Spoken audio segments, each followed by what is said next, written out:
Now it says I'm live, but am I actually?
Nope.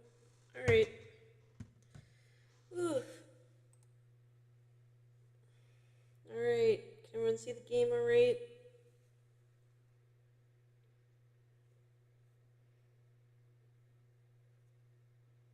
There we go. Cool.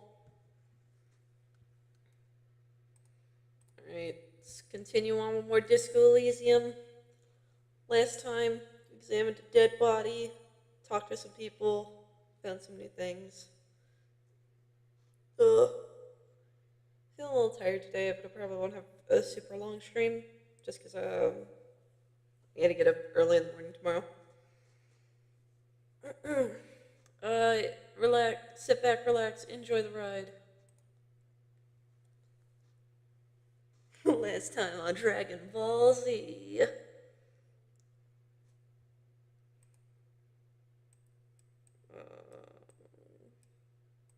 Mirror.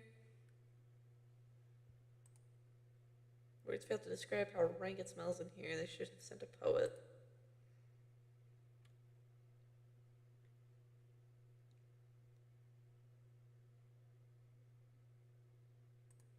Oh, hold on.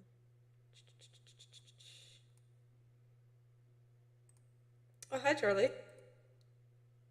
How's it going? Yeah. It's alright. It's not a huge deal. It's a nice sound, anyways. Besides, my usual Discord sound can't really make any noise right now. Whenever I'm in uh, whenever streamer mode is enabled. Yeah, pretty much. It's all good.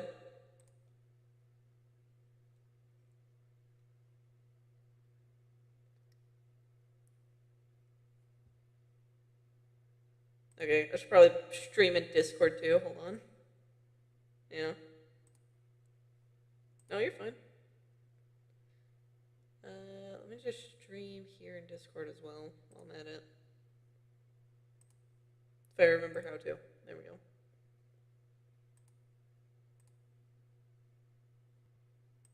we go. Ooh. Alright. We're crawling into bed. We're gonna go have a dream.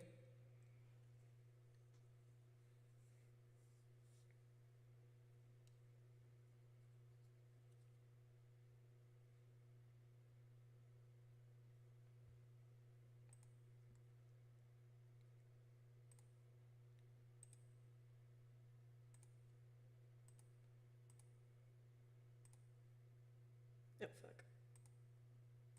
Oh no, I'm crashing. Fuck. There we go. Nope, it's fine. We're good. We're okay. But I want to sleep.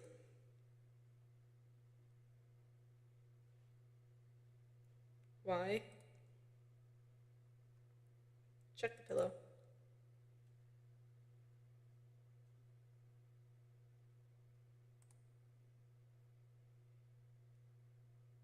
Ew. Check the blanket.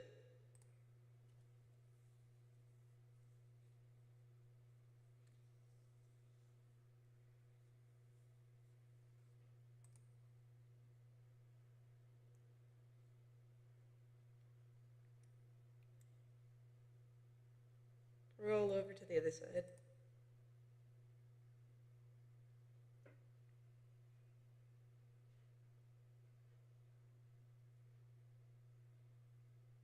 Who killed him? Who?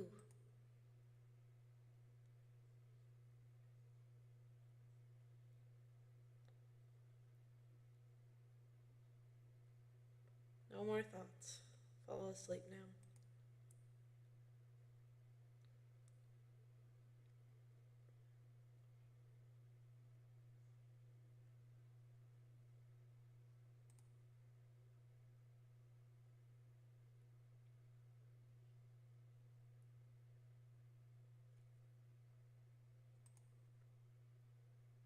Yeah, we're in a dream. Hi, JJ.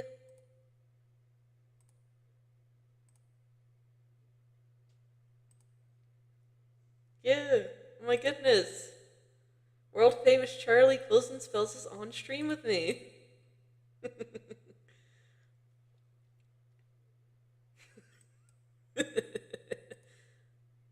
Oh, that's me.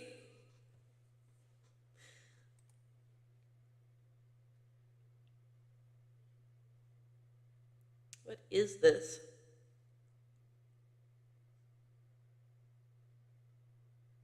I was born in a hospital where people usually go to die.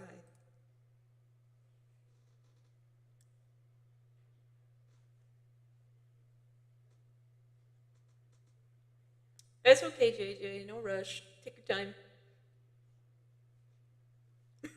Rush, get in here. Charlie needs someone.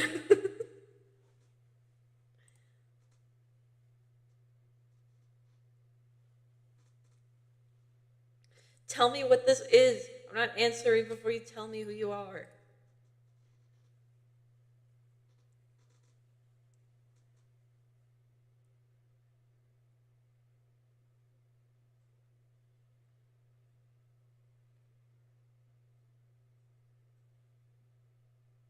Can't hear Charlie. Uh-oh.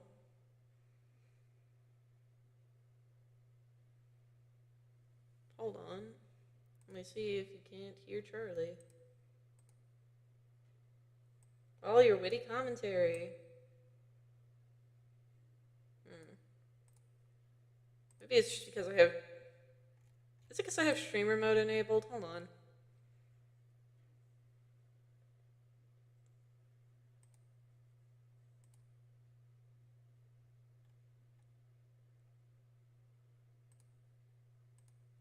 Yeah, I just have it capturing the audio that is playing in my ears currently. Well, I'll try and see if I can fix that.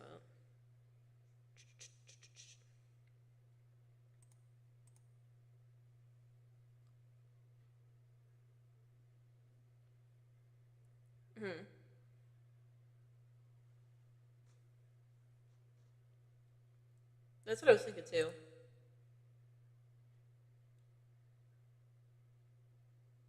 It was using my system mic. Hold on. I was not using the right system. I was not using the right one. Hold on. I have to fix that now. Hold on.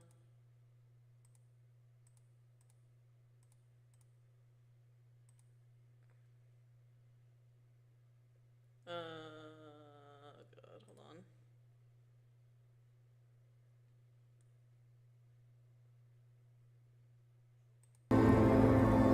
Okay, now you should hear. Okay, hopefully the people can hear. The people, I mean JJ specifically. Yes, I'm just gonna turn it down a little bit. It's kind of okay. JJ, let me know if you can hear things. There we go. There we go. Hell yeah. Hooray. Did you miss Glenville Brown's amazing voice acting, we might need to start over. We gotta do stream from the top now. Yay. Hear everything great. That's good. Perfect. I think you might have missed Glenville Brown's famous voice acting, so we gotta start it all over again. Hold on. Alright, we're starting again.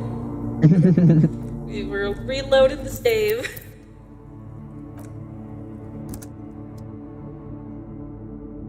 Sabrina. Because if doing you a couldn't stream hear it, tonight? that means stream couldn't hear it. Okay. Speaking of which, what's Sabrina doing? Well, right now I'm scratching her butt, and she's letting me do that.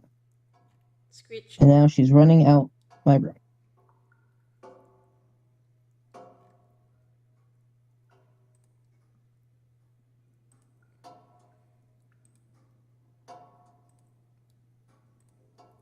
Now she wants to go into my mom's room because sometimes there's snacks in there. Yeah, of course. A mirror hangs on the bathroom wall. In it, your face, adorned with the expression. The chain cutters slip out of your hands as you attempt to twist the faucet into place. Well, you know one thing for sure. You've probably never been a plumber.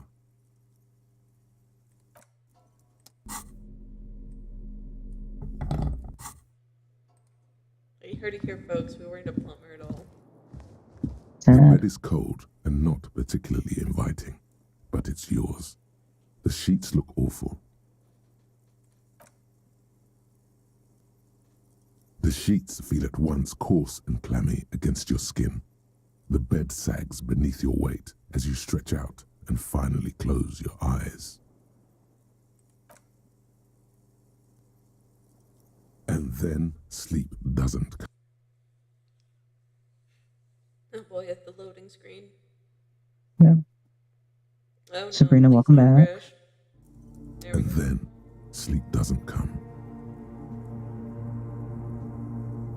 Obviously, you're in bed with your eyes closed, but it's not happening. Maybe it's the bed's fault. Its synthetic filling has separated into hard lumps. The pillowcase smells oddly. Smells of alcohol and sweat and grease. It barely covers your toes, stretching over your soft belly. This is your body here, intimate and warm, breathing. Under your thrumming eyelids, you see a dizzying array of colors. You won't get off this carousel quite so easily. It's a little better. Colors, scenes, and half-formed phrases still litter your mind. Part of you is still trying to solve the case, isn't it? Something to do with, what was it that the lieutenant said? Union? And it's gone again. Your thoughts lost between the slowing brain waves. Your breathing steadies. A great silence washes over you Hello. until your eyelids twitch in your sleep and images start forming. Hello? Hi, JJ. Hi. Hi. Sorry, just a small pause because I wanted the dialogue to keep going. Yeah. Oh, okay. Okay. Yeah, we're playing the. Yeah, the dialogue gets read out, so. Fair and valid, but yes, hello, I am here. Welcome. Also, terrible news. I've been kicked out of my chair by Sabrina. No. Oh no! Sabrina's chair down. Yeah. That's pleasant.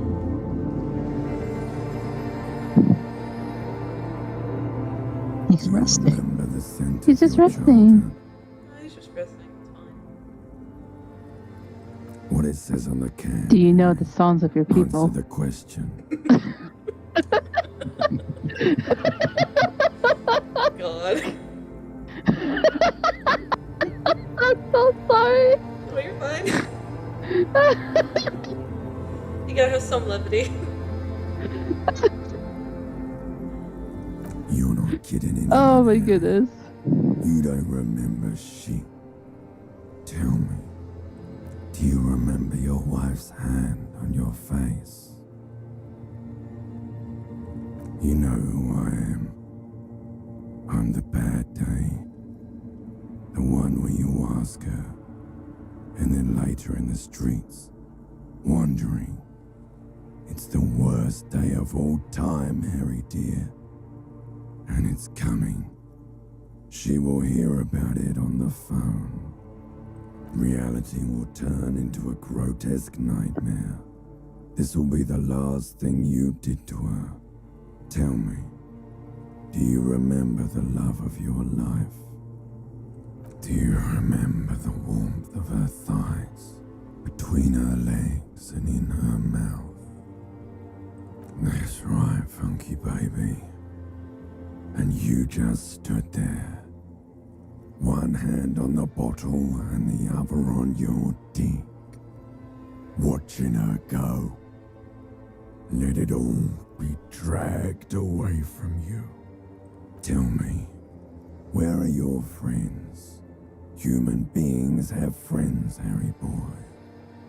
Where the hell are yours?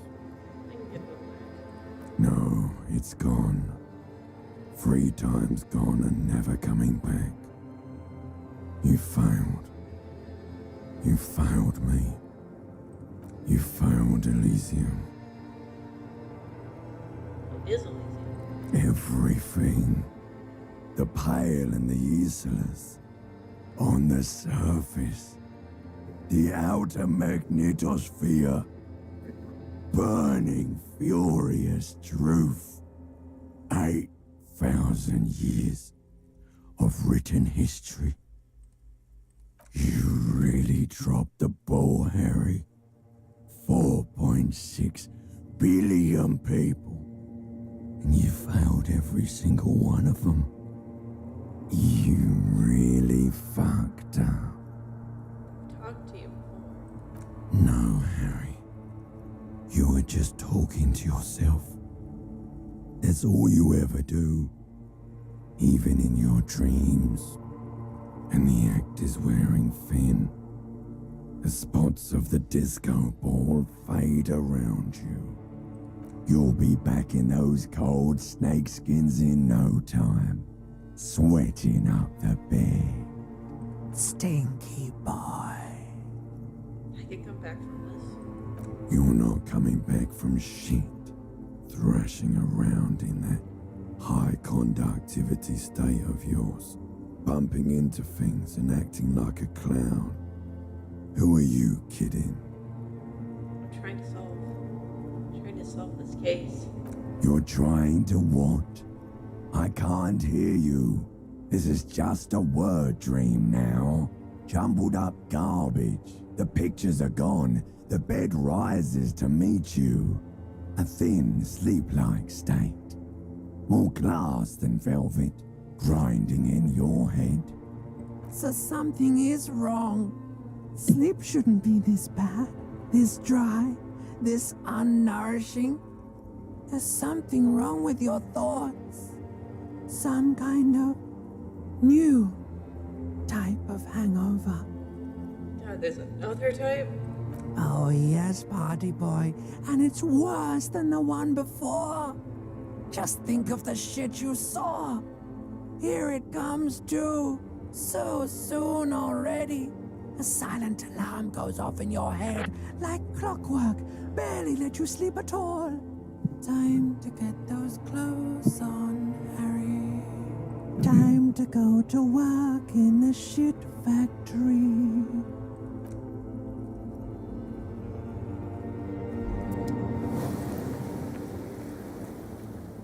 That was the worst sleep of my life. You know, I think I've had better dreams than that. Yeah. If I have to guess, if I had to rate this from 1 to 10, I say this was a -0, a Yeah. -1. I'd say this is -0, yeah. Good going, buddy. Oh my god, what the hell was that? Oh, just a dream. You have ones like that all the time. You feel even worse this morning than you did last night. What the hell is going on with me? You mean, why are you so tired? Too tired and down to even think? It is worrying, isn't it? You can't be a detective like this. Detectives need to be able to think. Why is this happening? It's just that your heart has finally pumped all the speed out of your system, Buster. Time to get some more. Don't do that. Stay strong. The hangover will wear off. You don't need to keep doing this to yourself. Wait, what is speed?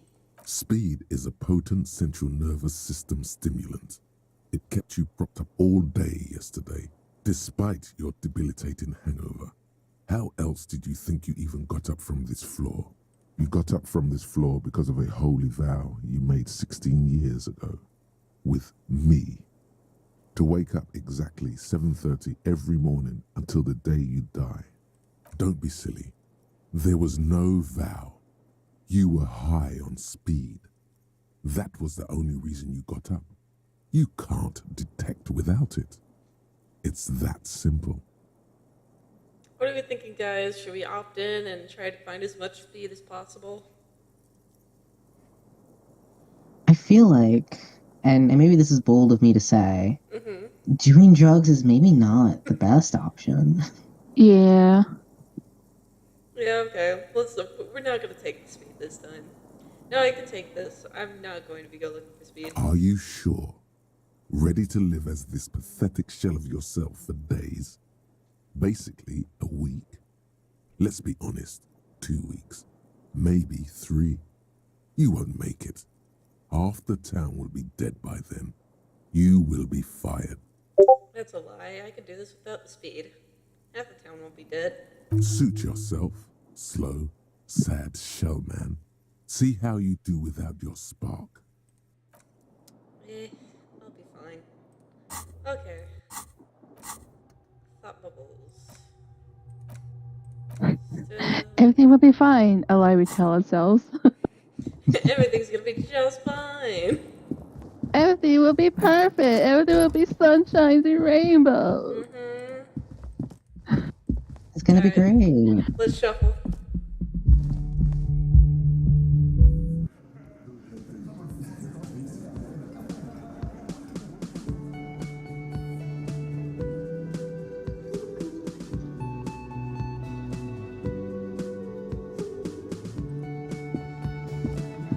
Good morning.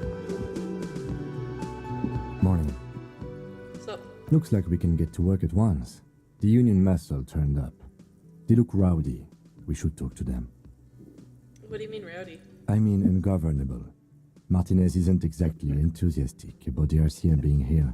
They prefer to be policed by the union. These men here, men who drink beer for breakfast, there's talk of an armed wing of the union called the Hardy Boys, who are responsible for state policing. I think it's them. Why do we need to talk to them? Everything points to the dock workers union.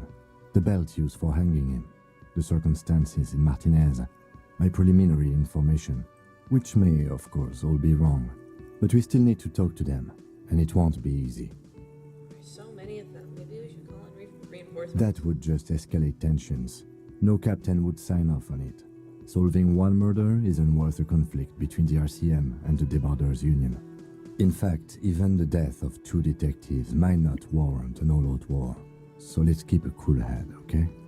Alright, let's roll. One more thing before we do. We don't have to talk to them immediately. We can walk right past them, continue with our business. I would like to go there first. Good. A power move. Purposefully concentrate on something else first. Yeah, streetwise. Zoom right past. Do it on your own terms. But aren't you curious to know what they have to say about the murder? They're in no hurry to leave. They think they own the place. Anyway, I leave that choice to you. Whatever you decide is fine by me. Okay. Just a moment. She's agitated, judging from the way she keeps pulling at the frayed edge of her blanket. And there's no public phones nearby? The closest phone booth is down the coast. Sorry for the inconvenience, ma'am. It's fine, I understand. Thank you anyway. I'm Hey, glad to ma'am. see you again, dear. Hey, ma'am, everything alright? Please don't trouble yourself about me, sweetie. I was just hoping to make a call, but the Whirling's phone line isn't working. The union office probably has a phone, but I can't really get there. or to the phone booth down the coast. And Gary's phone is dead too. Wait, what's wrong with the phone line? The manager was vague about it. Why would it be vague about phone problems? This is something to look into later. Ask God, maybe. Why did you need to use the phone anyway? To let the young woman who's house sitting for us know that we may be delayed. Morel, my husband, and our friend Gary were supposed to get back by Monday night, but they're still missing, and I haven't heard from them. I was also hoping she'd heard from Morel. Okay, I'll buy it. Has your husband gone missing before? That's just it. This isn't like him at all. He always plans his expeditions so carefully. A cold breeze hisses through dense thickets of reeds. Something sweet in it, somnolent. A damp chill goes down your spine. When you look around, you're still in the whirling in rags. But you have more important things to worry about. What is this expedition your husband is on? Just some field work, sweetie. Morel is a highly trained scientist. He and his assistant Gary are studying an extremely rare species of insect. But they should have returned by now. They were just going down the coast across the water lock to set a few traps. He said they'd be back on Monday. What could be keeping them? Wait, who's the scary person? Do you trust him? Oh, sweetie, it's nothing like that. Gary's as loyal as they come. Blech. Excuse I me? trust him with my husband's life any day. Are they in a rough neighborhood? There's a nameless old fishing village nearby, but we've never had any trouble there before. There is a lot of crime around here, isn't there? I can't say it's the best part of town, but I wouldn't worry too much about a pair of grown men traveling together. The lieutenant doesn't want to agitate the woman. Do it. Find her husband. This will surely lead to a cryptozoological mystery with that extremely rare insect. This sounds like police business. I'll help you find your husband. Are you sure we have time to go chasing after bug hunters just now? I did suggest we play it cool, but... I've got a premonition that this missing scientist is connected to our main case. I sincerely doubt it. Still, I suppose it won't hurt to keep an eye out. Oh, thank you, officers. Truly, I'll be right here if you come across any sign of Morel. So your husband is some kind of scientist? Oh, yes. A zoologist. A cryptozoologist, to be more precise. What is cryptozoology? I'm an amnesiac. I don't know shit. It's a pseudoscience that attempts to What's a legitimize zoo? research into mythological What's beasts and zoology? urban legends. Who am I? That's the real question. That's one opinion, yes. And people are entitled to their opinions. She's used to playing off such insults casually, but they still affect her. Kim, don't be rude. My apologies, ma'am.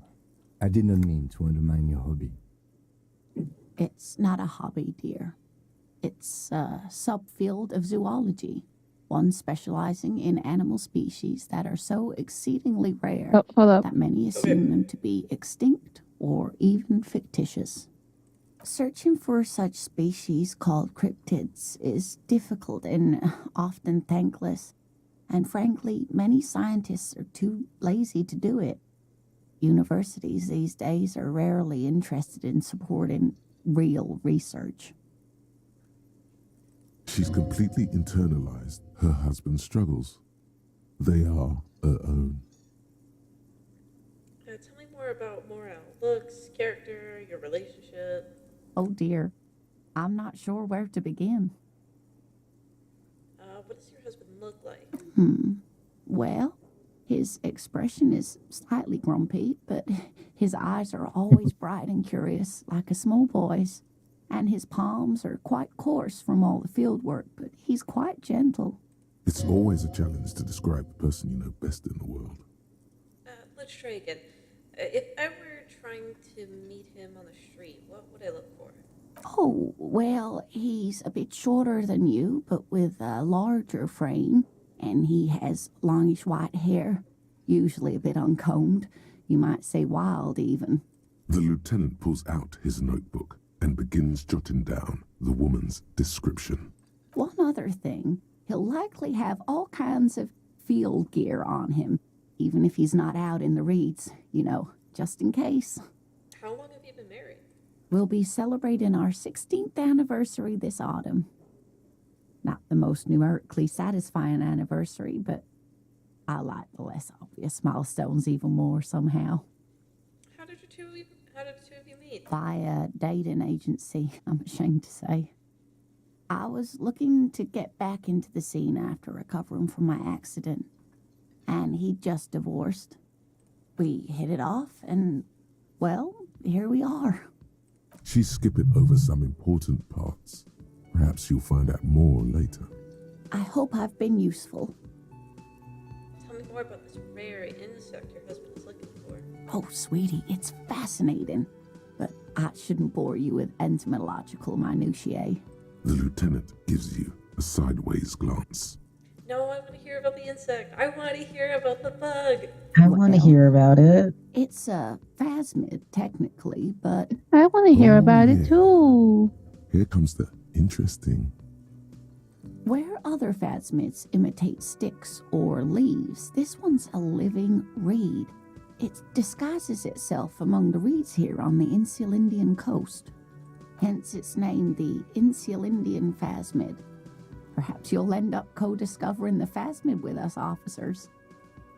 I knew it. We're gonna be chasing made-up insects with cryptozoologists. This sounds like so much fun, though. It's not made up, I would love to officer. do that. I can assure you.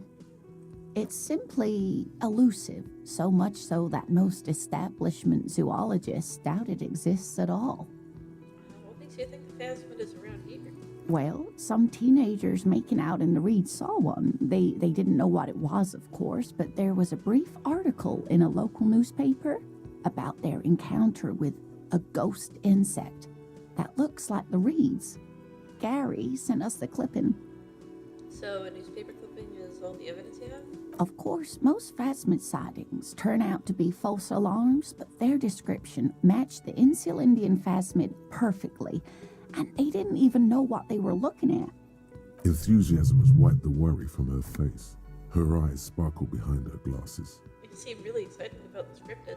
I suppose I have something of a personal connection to the Insulindian phasmid.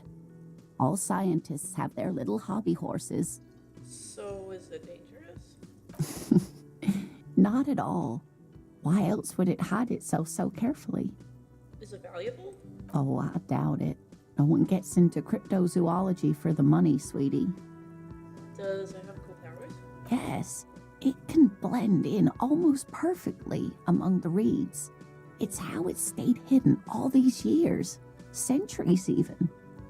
Okay, what's so special about the sticklet then? Oh dear, I'm afraid I'm not explaining this very well. It is very special. Morel can explain it all much better. I wish you could hear him describe it. Then you'd understand, I'm sure. We'll get back to this one a little later. Sigurd. Can I help you? Since you're new to What talk about. thing? The phone line dead? Yes, and the phone company is taking its sweet time sending someone to fix it. Losers. It's not strange, it's inconvenient. No. Something nefarious is definitely afoot. If you say so. Is it true that there was foul play? Who told you that? I would never disclose my sources. It would be dishonorable. Fine, yeah. It looked like someone had messed with the wiring. It was shortly after the hanging, but I don't know if it's at all related. Plenty of assholes around here who aren't murderers. If you do find out who cut the line, though, let me know so I can forward them the repair bill. What? By the way, you should come back to this thing-based questionnaire if you see anything interesting in the whirling later. That's it for now. Bye. Okay, and we're just gonna walk back.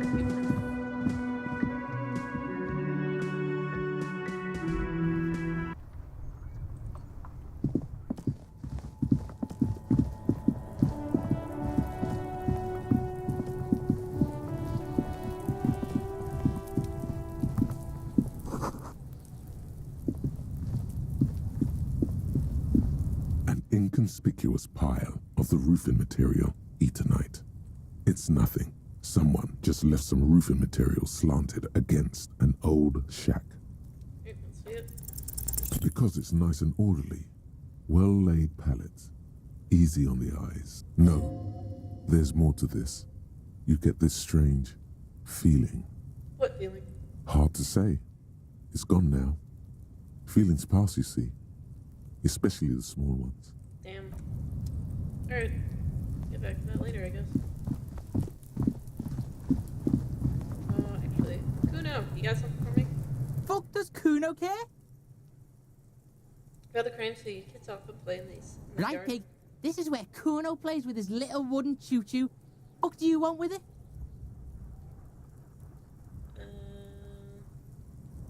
Kuno, there's a stack of Eternite back there. That's just some shit roofing gimps left behind. Lazy dinks. There it is. That strange feeling again. As if there was more than meets the eye about that pile of roofing material. So you say that I saw passing the veil. The fucking well! The fuck are you talking about? Ask me a normal question, pig! They're trying to make you feel stupid, Kuno. You glance again at the roofing material in front of the shack. Yes, you should go back there. Okay. Yeah, whatever. Kuno Wait. doesn't fucking care. Yeah, I know Kuno don't fucking care. An inconspicuous pile of the roofing material Eternite. Because there's a I secret don't know. I door think to the Kuno cares pile a of great panels deal. of That's why Eternite. he. That's why they're too orderly. Oh, go ahead. Oh no. There it is. No, I kind of You forgot. see a this. shadow. You forgot This is it. like, yeah, I forgot it. Very sad. You had it and then you lost it. Yeah, I had it and then I lost it. It's Alright, so I don't think sad. he had that much of an important thing to say. What is this then? Yeah. Tool shed? Let's investigate. Alright. We found the tool shed.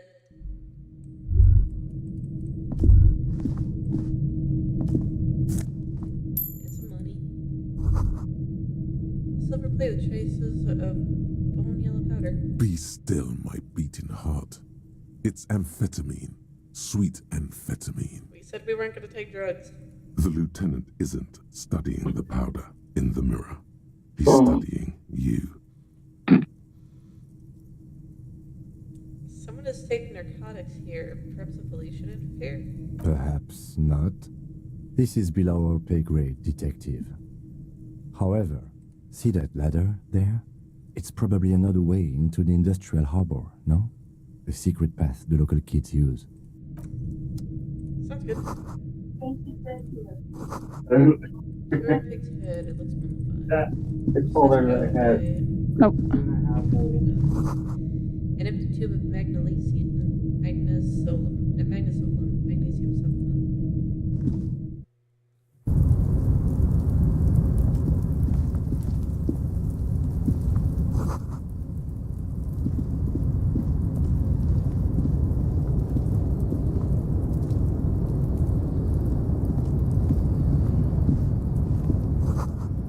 Story is going to collapse.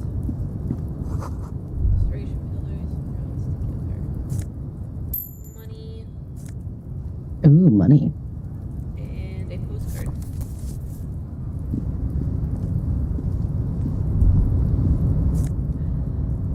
Massive head, thank you.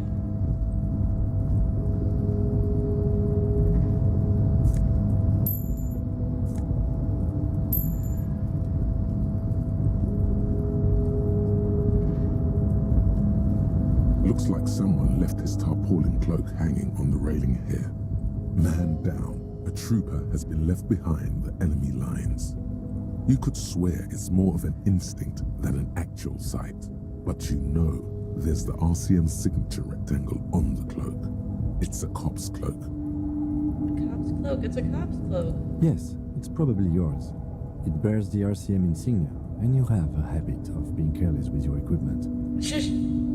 You could probably make the jump. Damn. You look like you've done some track and field in your day. The wind is aggressive up here.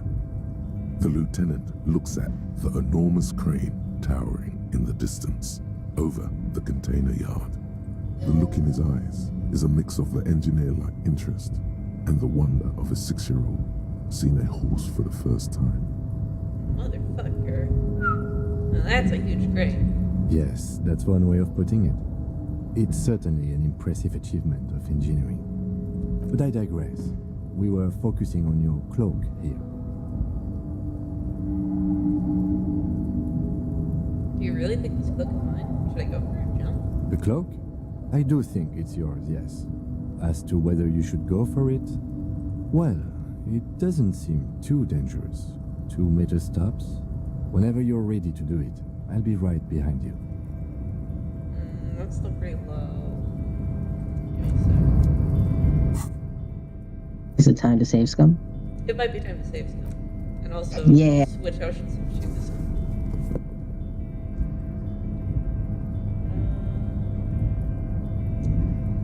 Yeah, this is the best I can do with -1 sub warfare. That's what I need. What's it The called? luxury of fine things. Just look at those black monk straps. After spending an entire day hustling, who's to say that you didn't deserve a pair of ridiculously expensive shoes on your tired feet? You're right, beautiful things do make people happy. Beautiful things give you a rush. It's power. Crafting your style, draping your flesh in silken leather, deciding how to present yourself to the world. Remember, when they come to take it away from you, you worked for those shoes. Whether you like it or not, wearing these shoes has made you more liberal. Ultra liberal. A tarpaulin cloak with possible RCA markings is still caught. So, just click save, can't I? Yes. There we go. Tarpaulin cloak with possible Yeah, let's do RCA it. markings No, is I still failed. caught on the rail. Oh. Did you Watch tell me fail this. immediately? Oh, rip. Nope, no. That's still too high. What were you thinking? You're not a gymnast. You're a boxer. And you've climbed way too high up here. Alright, I can't do it right now. I might take the jump next time. Sure. Just be careful, okay? Looks like you almost strained a muscle there. Well, time to reload. Ah, save scumming, my beloved. Save's going, my beloved. The tarpaulin cloak with possible RCA markings Nope, is son of still a- caught on the railing. The worst part is that I have to go through this animation every damn time.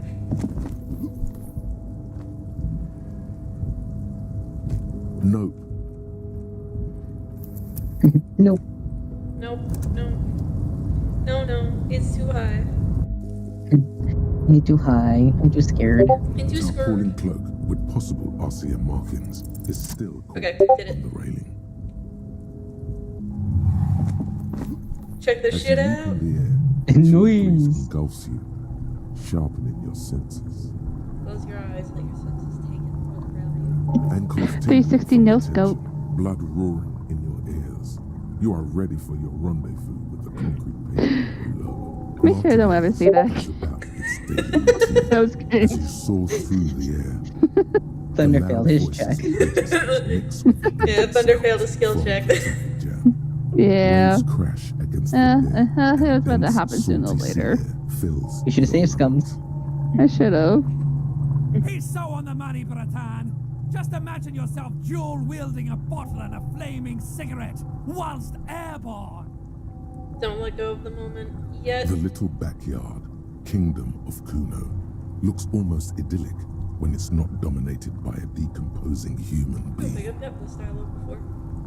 And its de facto ruler, Kuno the Gremlin King, is pointing at you, talking to his friend.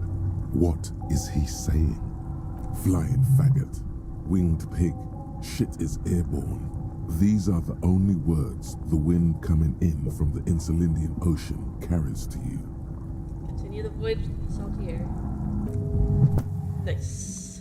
As the concrete Honestly, we floor probably could have just welcomes climbed you, down and would have you been way realize it's easier. been a while since you Yeah, I don't know why we had to jump, but whatever. Capable must be the adrenaline. Hell yeah.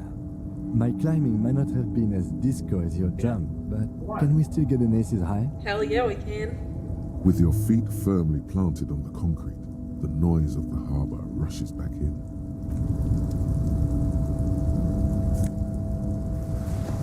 I got a new poke. +1 to shivers. Look at me. I look like a mess. You do. Hope you're real. Real fashion disaster. Let's give it up for this fashion disaster.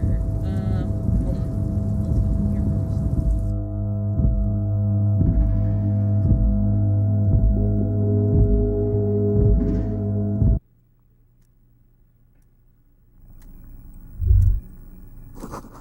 Radio emitting a strange buzzing sounds. Giant aspirant on the pillow and a pattern of coffee rings on the armrest. Someone is habitually chilling next to the radio. An imposing combination of a punch clock and a payphone is looking down at you from the wall. A note on the side says, "Tokens unavailable due to strike. Use change." Enter 10 cents. The machine swallows your coin and seems to be waiting for your next move. Let your muscle memory dial a random number. It's unclear whether you actually have muscle memory. Right now, your finger is just drawing vaguely occult patterns in the air. Useful patterns? Undoubtedly, no. I might try this again. Sure, why not? Muscle memory is a tricky thing. Sure. I probably could have won that if I wore the right gloves, but I won't. Every worker I remember from the board, I was written on top of the flyers. This is a Dewey typewriter. One name is back. The door is locked and cannot be opened from this side without a passcode. Standard office file cabinet. The drawers seem to be locked. On second glance, someone has forgotten to properly close one of the drawers. It's unfortunate for the Union to just leave their paperwork lying around like this. Yeah, I would be ashamed if someone was snooping through them. Let's see what's inside, he thinks. The drawer opens smoothly. Inside is a well-organized selection of brown folders. Browse the folders. Hundreds of documents containing logistical data. Two kinds of transactions stand out. Materials coming into Revachol from the outside world, from Muindi, Grad, and even Ilmara, and the same materials being handed over to companies inside Revachol. Kuron, Coal City, La Delta, and Jamrock are listed among the many districts where the imports are being sold. Anything interesting? It's hard to make sense of this thicket of company names, dates, quantities, and percentages. You try to focus, but the lines are getting blurry. Force yourself to go through the folders. We have a high chance. Whatever's hidden here is hidden well. Concentration isn't enough. Only a trained accountant with a background in logistics would be able to really make sense of it. However, there is a little handwritten note stuck on the side of the drawer. Look at the note. It appears to be a to-do list written in large, uneven capital letters. Remember, Leo, Everart's shoes, special whirling borscht, water Everart's plants, sweep office floor, more banners. All items on the list have been crossed out, and the note itself is crumpled. Oh, look, him. A to-do list. A to-do note with a list of errands for everyone. Everard Clare, probably, the head of the Debarders Union. One of his aides must have left it. Nothing incriminating here. What is so special about this borscht? Code for drugs? Booze? Blood? Take another look at the note. Remember, Leo, Everart's all items on the list. The drawer slides shut smoothly. Okay.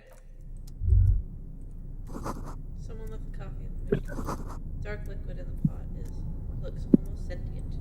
That's worrying. You shouldn't be thinking about that. That's not good, actually. Yeah. I think you're a little insane, dog. A little. More like a whole lot. It's more like. I'll be right back. Okay. Okay. We got a skill point we used to either level up or gain a new thought. Kinda wanna level up some rhetoric. But it's very low. Especially right now because we have a thought going on.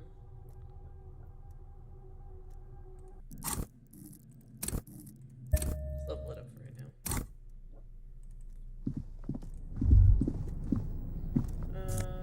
Yep. We'll read that later.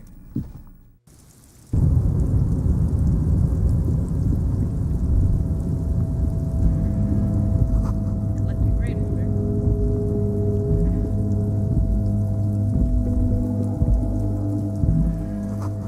At least 3 packs worth of cigarette butts. Numerous empty bottles of Commodore Red and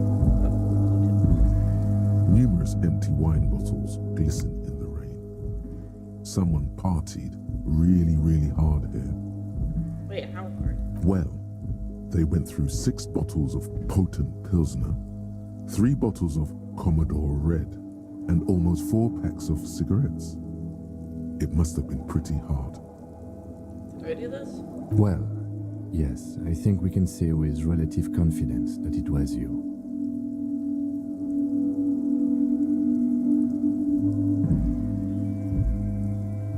This is really sad. This is a bit miserable. Yes, this scene isn't exactly ripping with joy. Let's just move on. Well, I want to clean up the left this one.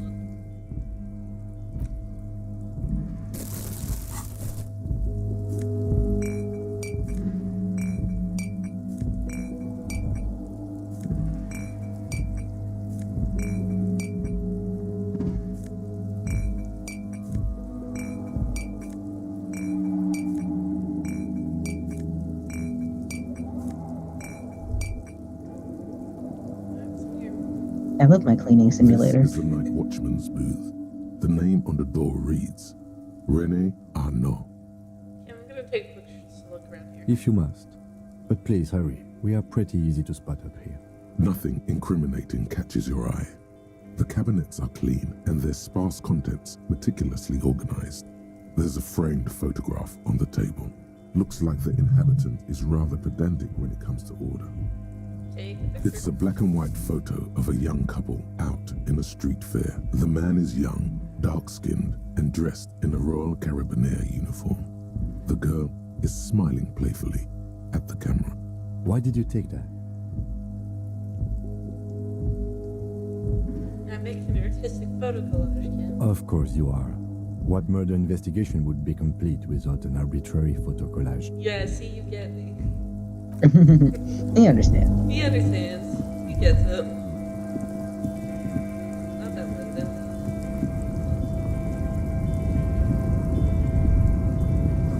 All around you, big cheese. With sense. I don't know how to say that. 20 pine trees with a rented up full screen covering Let's Lake Forest.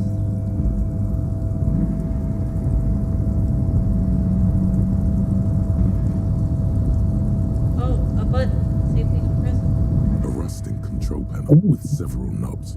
2 buttons marked Marche and Arrête are faded with use. It seems to control the large crane above. A container is attached to its hook block. Marche. On. Arrête. Off.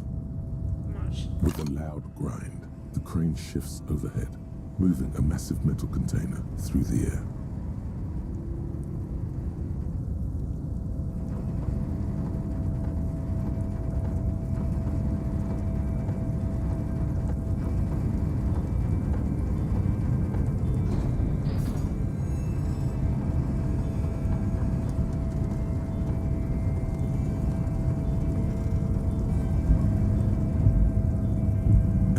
With a surprisingly quiet thunk, the crane places the container down.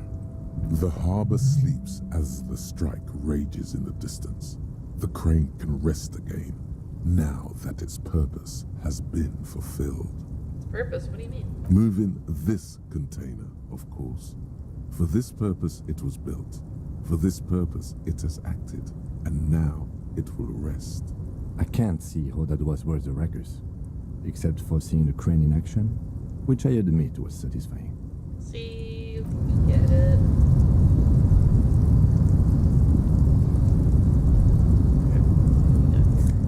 Money. Investment. See, faded industrial litter. That one. Well, Before you stands a cargo container, just one of many in the yard. Lieutenant, I think there's something special about this container. You do? What? Because I don't. There are a million containers here. Why are you fixating on this one? Maybe there's contraband in There may very well be, but we are not here to look for that. We are not here to interact with containers. We are here to interview the union boss. No reply.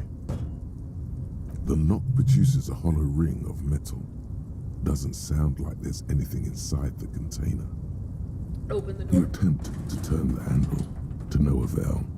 The doors seem to be mechanically locked. To your left, the lieutenant considers your actions with some puzzlement. Well, I don't think I can persuade it. It's very low. Wait for it.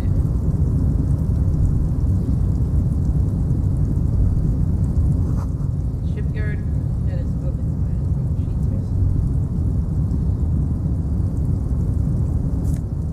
Money.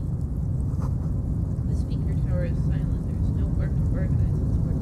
We are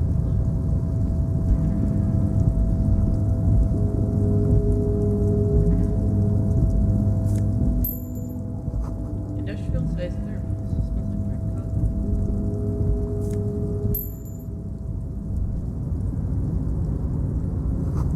The banner sags under the weight of rain, snow, white waves.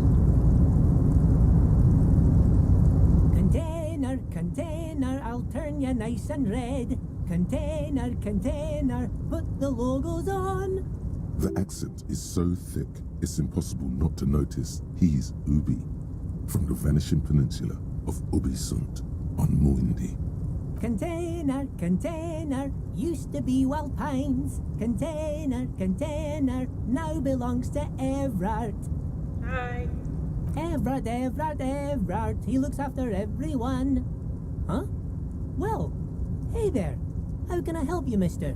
The look in his deep blue eyes is as sincere as you've ever seen.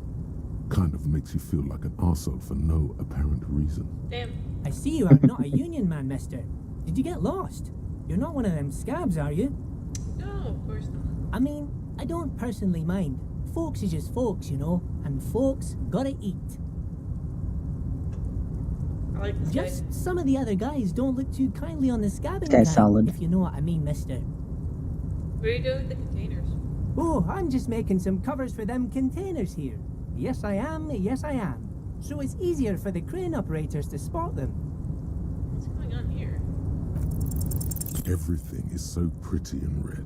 You and Leo look like brothers as you glance around with similar childlike wonder. Wow, red is so much prettier than drabble green. Sure is, mister. Sure is. Really livens up the place. Yes, it does. Yes, it does. I had to break this bonding moment, but the red containers mean they are replacing the company livery with the union livery, which means this strike isn't gonna stop anytime soon. Where is everyone? The harbor's empty. Oh, most of the guys are down at the gates, keeping the scabs from coming in.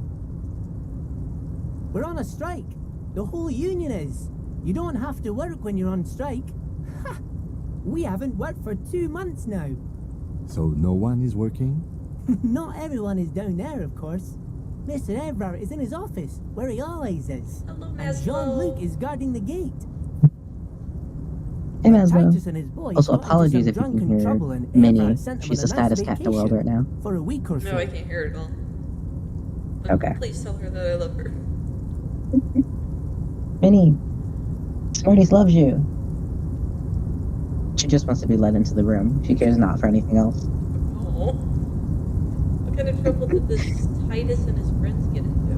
Whoa, I'm not really supposed to talk about that. That's union business. Him and his boy stirred up something in town. Probably drank too much and got into a fight or something. I heard Mr. Everett telling them to take some time off. Don't go all bad cop on this simple, friendly fellow.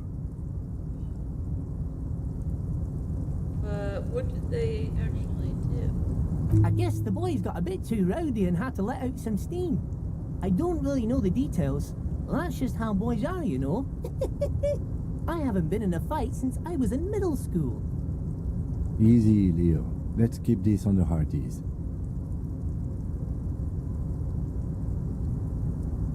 Okay, Leo, let's hear about this fight you got into. I remember I was the runt of the class. The bigger boys always used to pick on me. You see, I had a bit of a temper back in the day. Flew off the handle like nobody's business. But Mr. Everett and his brother always came to help. Once they beat old Noel Becker so bad he needed stitches on his head.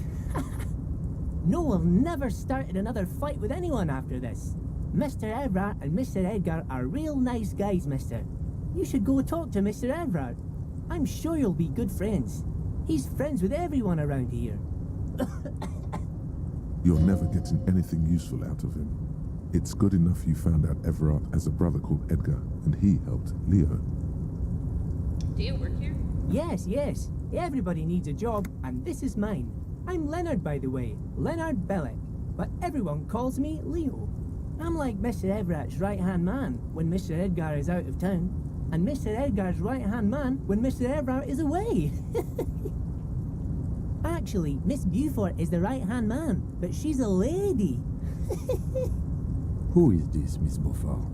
A real pretty lady with a skin like those Douai Sucre candy bars my missus likes so much. Them are real nice to suckle on once the dinner is done and me and the missus sit down beside the radio. But I can't listen to the radio all the time. There's so much to do around here and I'm always busy keeping things running here. Yes I am. Stay on this Miss Beaufort topic. Hold on, who's this Miss Beaufort you mentioned? Oh, Lizzie. She is a real sharp tool. Mr. Everett put her through some fancy school and everything, east of the river. 4 years she was gone, and when she came back, she was all fancy and lawyerly. But she's a real nice girl. Grew up in this here neighborhood, knows everybody and gets along with everyone. Real pillar of the community one day, I'm sure. For a fraction of a second, there's sadness in his eyes. If me missus and me was to have a child, I'd be real happy if she turned out like her. But she can't have kids. Oh, that's sad. Doctor Oh, that is said sad. so, and she knows about such things. Been a doctor for almost 50 years, she has. So Everett trained a lawyer named Miss Beaufort. Interesting. I think you're doing a great job around here, Leo. Yes, this place really seems to run like clockwork. Keep it up, Leo. Well, thanks a lot. Coming from you, it means a lot, really. Sometimes I feel some of the guys don't really get how much I bust my ass for them here. But you guys are alright. The white rectangle on your clothes might not mean an awful lot in Martinez, but the recognition from an authority figure made Leo's day. Are you the Leo who wrote that note to make more banners? Oh, yes. I leave all kinds of notes for myself. That old head of mine ain't so good at keeping things in no more. I almost forgot about the borscht. What was that about the borscht? Oh, yes. I've been taking special whirling borscht to the men every day since the strike started. It's very, very good. Makes a man feel so warm and happy. I feel like I could take on Mr. Renadan's boar dogs every time the lunch is done. Power borscht, huh? Never heard of a borscht Sabrina. that turns little guys into dogfighters. Alcohol, however. What do you mean by taking this soup to the men? Is frustrating. Yes. I'm taking it to them. The borscht keeps them happy and in fighting spirits. Makes you all warm inside. They brew it in the whirling in rags. Hold up, who makes it at the whirling? Oh, the whirling's cook. He makes it. Them is always talking with Mr. Manana in that weird language and laughing together. He doesn't speak what we speak. He's from Grad. Looks like the borscht is spiked. I'm gonna have to look into it. Oh, sure, mister.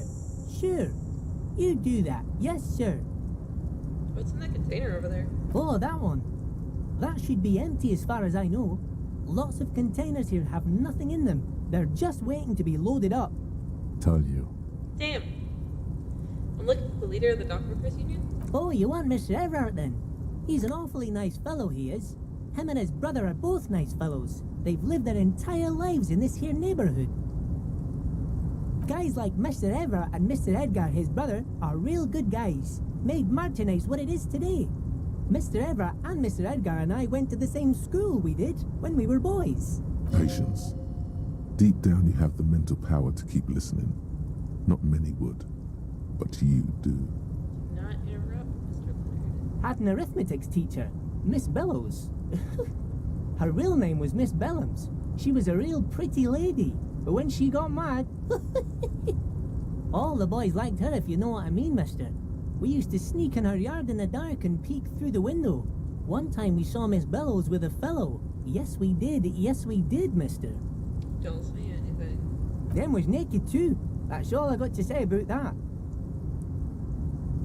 Very interesting, very interesting. Thank you for telling me the whole thing. Thank you. Almost forgot. Mr. Everard is in that container over there. I got distracted telling the story, but he's in there. Okay, I'm off. Bye-bye now.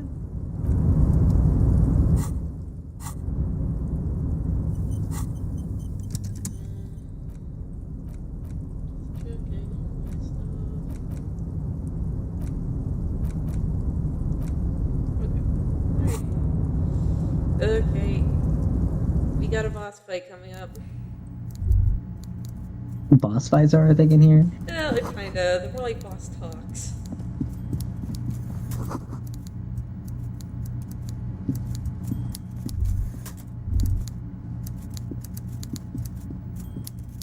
He was a big man.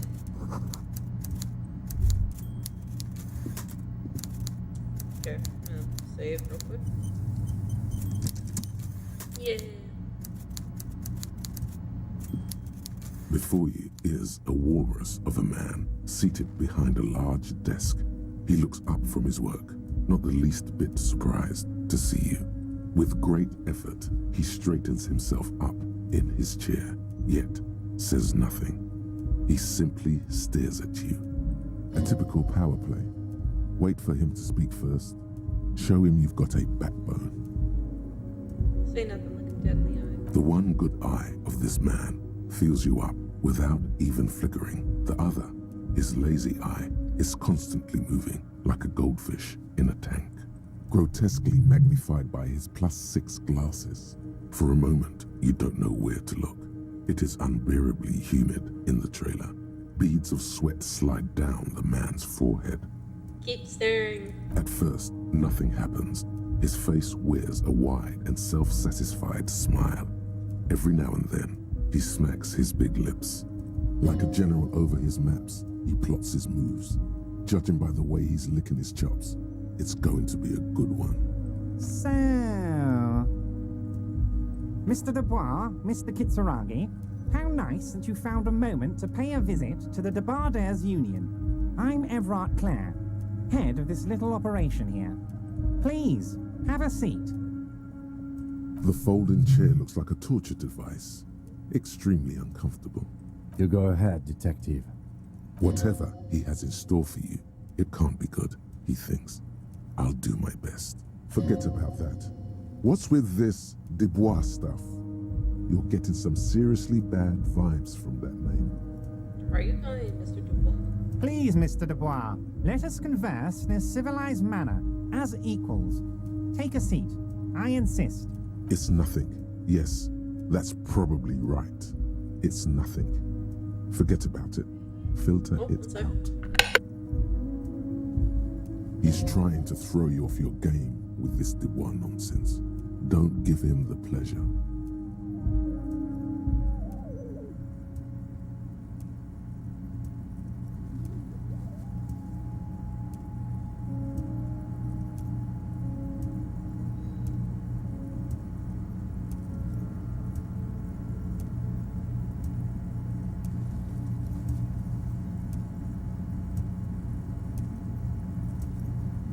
It looks like it's the Charlie show now.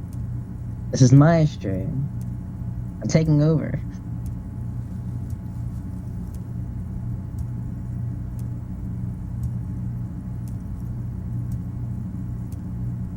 really, really do like the art style for this game, though. It is so nice. I'd appreciate it a lot more if my cat Sabrina wasn't causing chaos on my end. I'm back. Hi, welcome back. Smarty is Hello. like left for a second, so I think it's our stream now legally. Oh my goodness. Yeah. Welcome to our second stream. Welcome. Hello. Welcome with Talks with Bonnie. We are your hosts, Charlie and Thunder. Thunder, how are you doing? I'm doing good. How are you? I'm doing pretty good. Sabrina was causing chaos in the background for a hot second, but I think she's calming down. I think sometimes she's just like, oh, is there a bag on the floor? I'm gonna rummage through it now. And she'll ignore like a bag on the floor for weeks, and then someday she'll just be like, this is the only thing that matters. That's so funny. Yeah, she's so silly. Yeah. Damien and Jin continues to rotate in my head. I love them. They're kissing him on the gas mask. Yeah. They're dogs, Your Honor. I'm having a panic attack. I think I have a fever. They're idiots. I love them. Sorry, I forgot it was garbage night tonight. Oh, it's okay. We took over stream and we just started talking nonsense. That's all good. Thank you for taking care of I'll go me. back to silence as you do your little boss fight. Thanks. Don't sit, it's kind of my thing. Very well, Mr. Dubois. I respect a man with strong convictions. I, too, have convictions. One of which is that I will not engage with any man who won't face me at eye level. That's bullshit thing to say, alright. Should you find yourself more amenable in the future, I'd gladly resume our conversation. But until then, I'm afraid I must ask you to leave. Damn. Oh, yeah.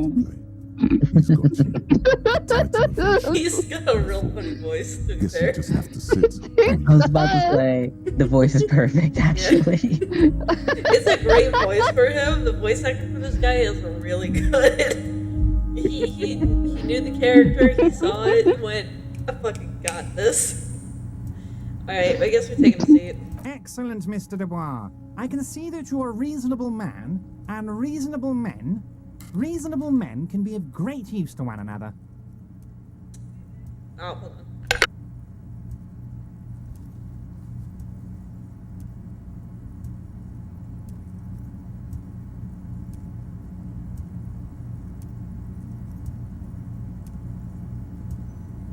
I took my garbage out. No, I had took my garbage out. Alright. Remain serious. We're gonna be serious, guys. So I'm tell not. me, Sabrina, I'm how putting can you in the trash. The Debarders Union help a representative of the Revachol Citizens Militia today. The chair you're sitting God on has got damn, to be this the chair is most uncomfortable. uncomfortable chair in the world. It's violating your backside.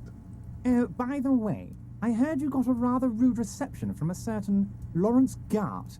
Some people have no manners, it pains me to say. This should take care of that nonsense. Points to a giant novelty check on the desk. It's absolutely comically huge. It should be sufficient to cover your expenses for a few days and patch over your differences with a cafeteria manager. Go ahead, take it. Wow, that's 25 real. That's good money. You need it. Wait, no Art? Yes, I know Lawrence. He's a real character. No union man in him. A real piece of work, that boy is. With a grin, he points to the checker game. It's like you're on a game show. At least don't thank him for it. Should we take this comically large check? It is 25 bucks. Oh my goodness, $25. Yeah. How much could it cost, Michael? How much could a room and board cost, Michael? Really?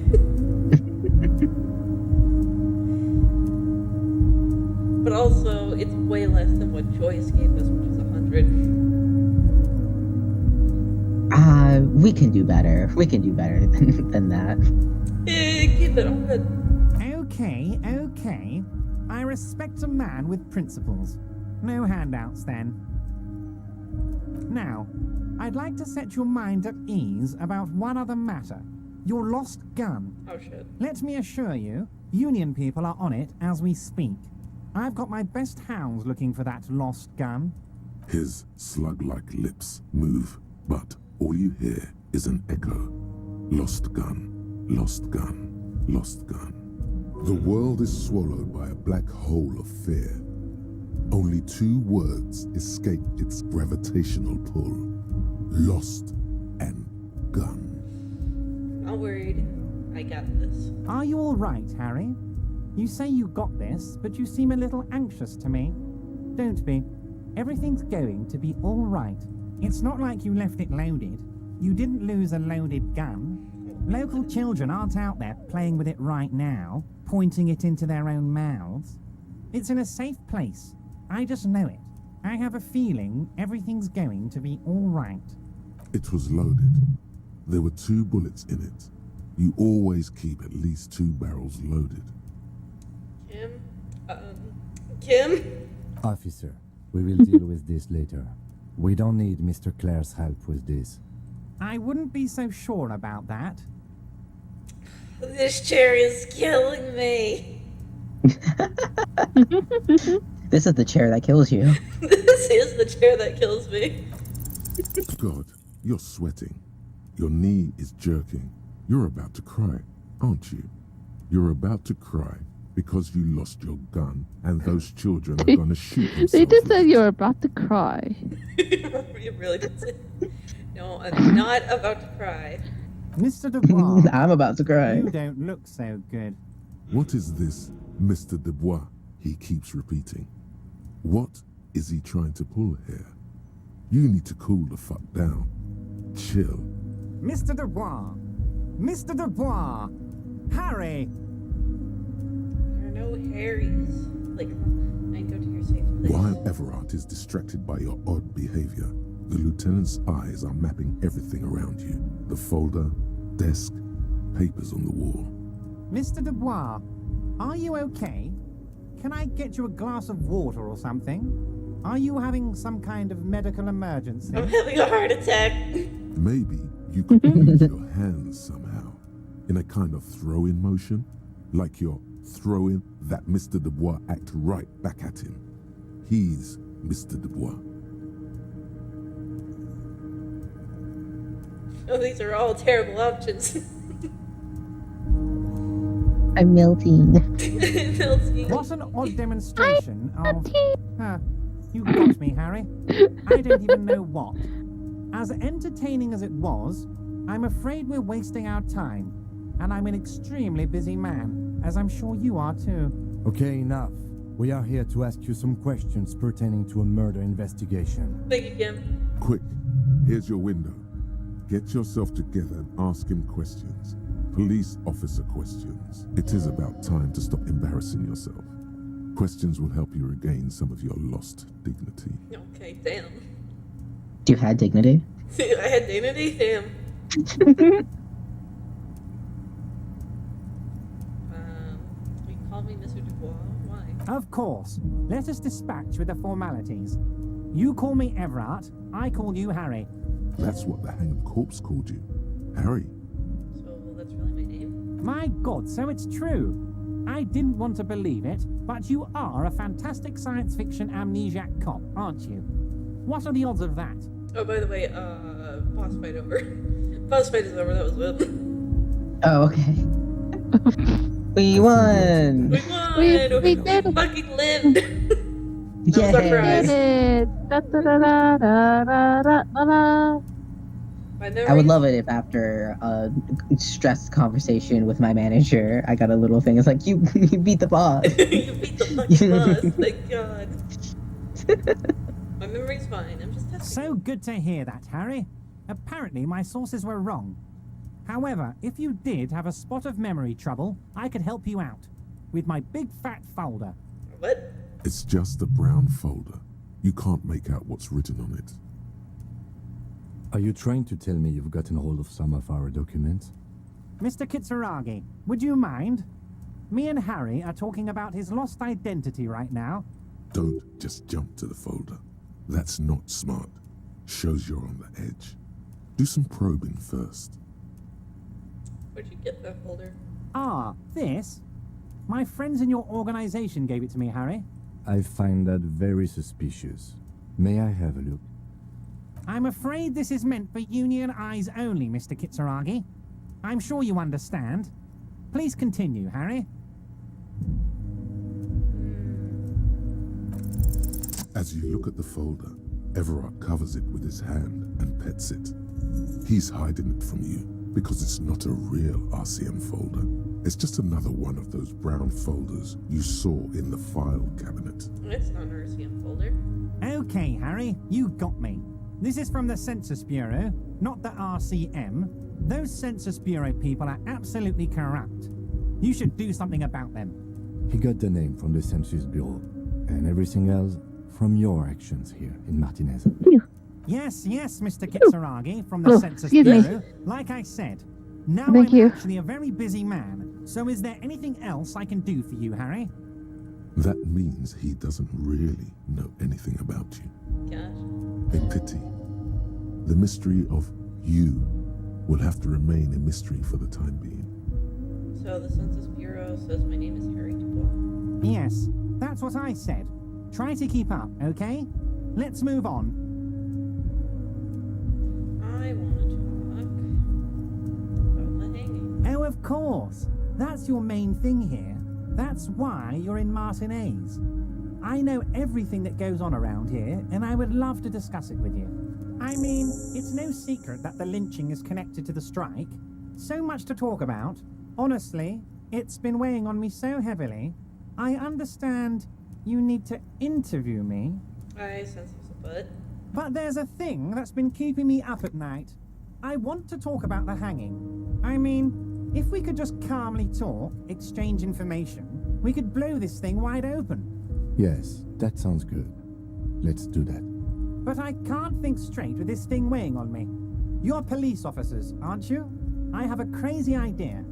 You guys are basically door-opening machines, incredibly talented at opening doors. Kim, is that true? Are we door opening machines? I'm not sure I understand. If you're asking us to break down someone's door, it's not going to happen. Come now, I just need you to go open a little door for me and leave it unlocked. A simple thing. Absolutely nothing shady about it. Keep it cool, baby boy. You can use this. Groove with this. Play along. Let him throw his weight around. And when he throws it too much, and you've got him off guard, that's when you trip him up. Why don't you just open it yourself? Harry, I'm a very busy man, and more importantly, I don't have that extraordinary physique you do. You look like you could run around all day. And I have been. You want to send someone the message that the police are working for you. I repeat, I'm a very, very busy man, Mr. Kitsuragi, and therefore I must occasionally enlist outside help.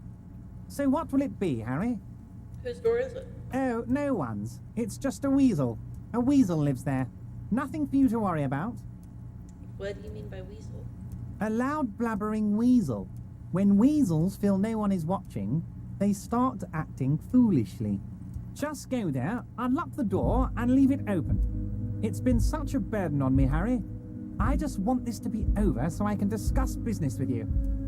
I bet you don't know anything about the hanging. Harry, my dear friend, I am what people call a local bigwig. I know everything that goes on in Martinez. Damn it, fine. I'll look into it. We need to talk about that murder. Fantastic, my friend.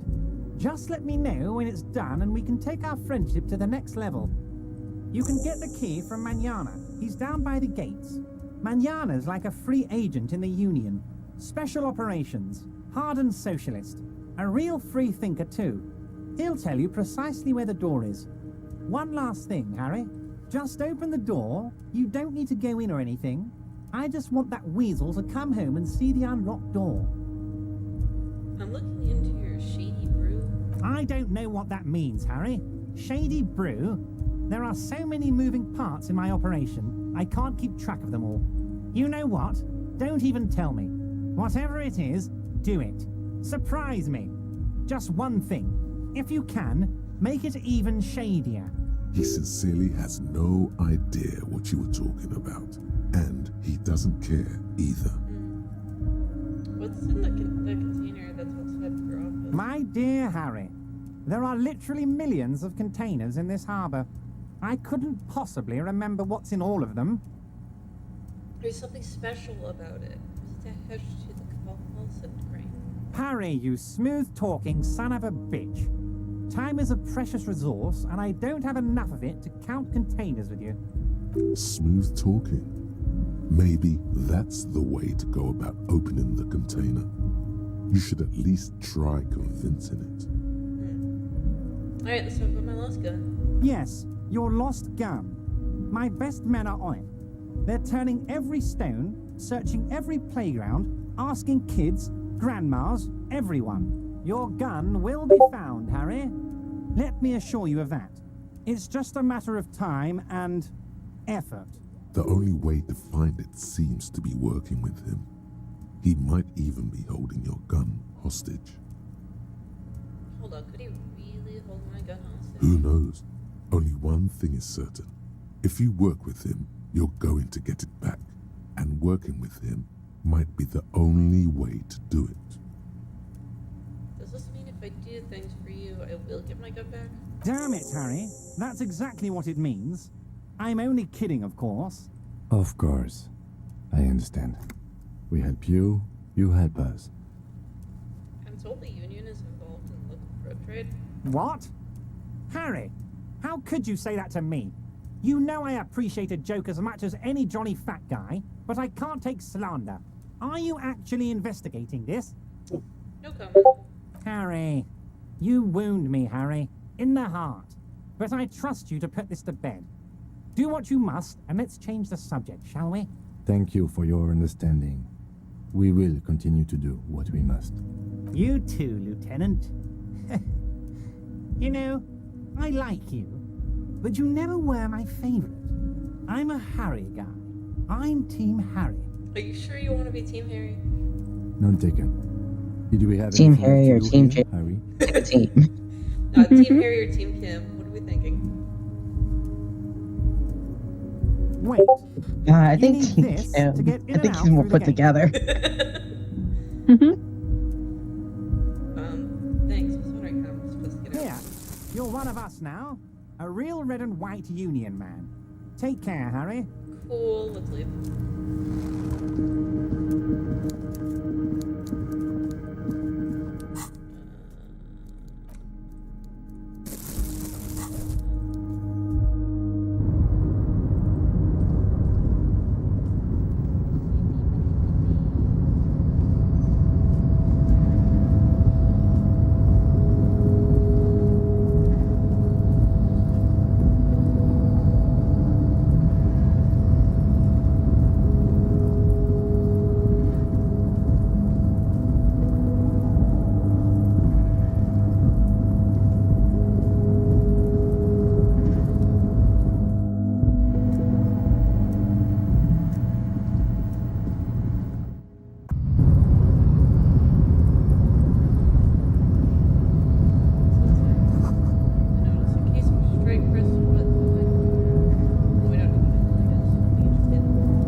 A kind of a worm, content with mere survival. They come, they want to do our job for shittier pay, screwing over both themselves and us. Everybody loses. Hold on, where did they all come? Beats me. Somewhere in the ground, I think. You don't seem to like them much. Gotta be bloody stupid or freaking evil to scab. Or I guess scared, maybe.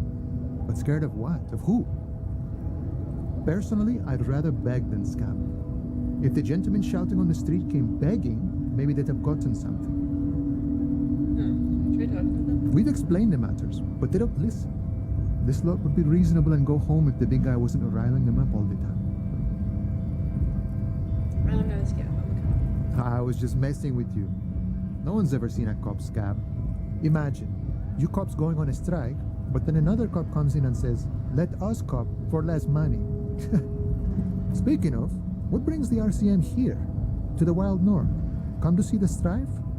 Everyone said you had a key to a door. A key, huh? What door is this key supposed to open? You said it belonged to a weasel. Oh, say no more. I got you. I got that key right here. And let me tell you, it's mighty good of you to help us out during the strike. Working class solidarity, as they say.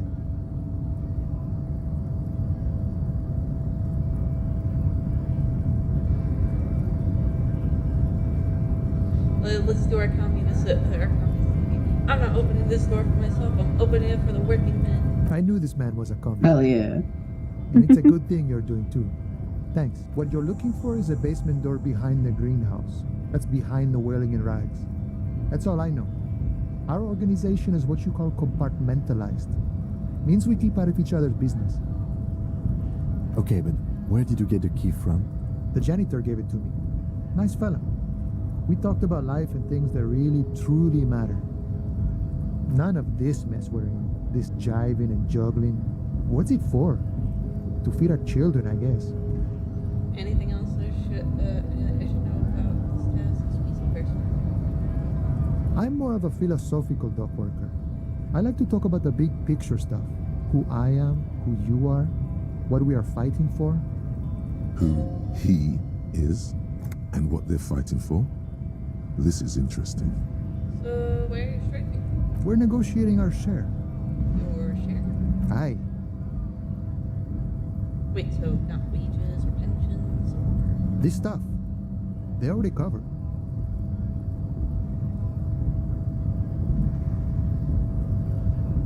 Yeah, at least you got the benefits on something. It's not enough. Not enough to get ahead.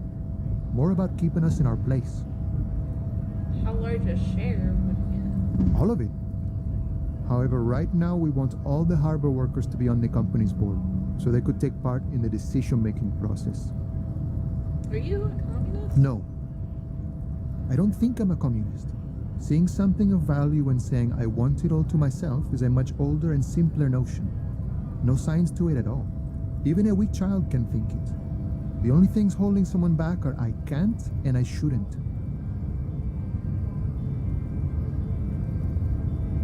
But your stuff, the stuff you do lines up admirably with the Republic. I know it's I have nothing against communists. They are honorable boyaderos. And they have good analysis. But my own code serves me well. If my code starts failing, a code can fail a man as well as a man can fail a code, then I will have to submit to a new one, which may well be communism. Sounds like you're a communist who thinks he isn't doing enough to call himself. See, I am primarily a lazy person. But the boss man overall, what can you tell me about him? I think it's best you make up your own mind now that you've met him. In my eyes, he is a capable organizer and a decent businessman. What does bossing the union entail anyway? I guess you kind of get to be the village chief. He oversees the harbor, makes deals with the owners or other relevant parties, watches out for his own. By that, you mean corruption? By heavens, why would he not be corrupt? We live in a harsh and disordered world, see? And in this world, the old man is corrupt for our benefit, and we know it. Appreciate it even. He is, personally, not too lavish. It does seem lavish to me. He is reasonably lavish, sure. That's his prerogative. It's not like you want a saintly demeanor on a corrupt motherfucker. That would, besides, there are no non-corrupt systems in the world anyway. And moralism is the most corrupt of them all. Not you would like to say. But then there's that weasel door. You seem to have spent a lot of time thinking about the political situation. Sure, I've had the necessary free time. Fortunately, there's always time. The look in his brown eyes conjures up an understanding. For him, having command of his time is the most important thing. It all comes together now. The way he speaks about scabs, his general attitude. He's a follower of a 500-year-old Franco-Nigerian Boyadero code, itself an appropriation of Vespertine cool, that of a noble peasant or a traveling herdsman. True to yourself, independent in your actions, loyal to your friends. doesn't sound that cool. It sounds like fake, antiquated, obsolete, passe. It's not disco. The man sits on the railing, his hands reaching far and wide. Yet it feels as if he could effortlessly go even wider, if need be, an endless torrent of time. What are you gonna do to kill the gang man? The mercenary, eh? Who could have killed him? That's indeed the question.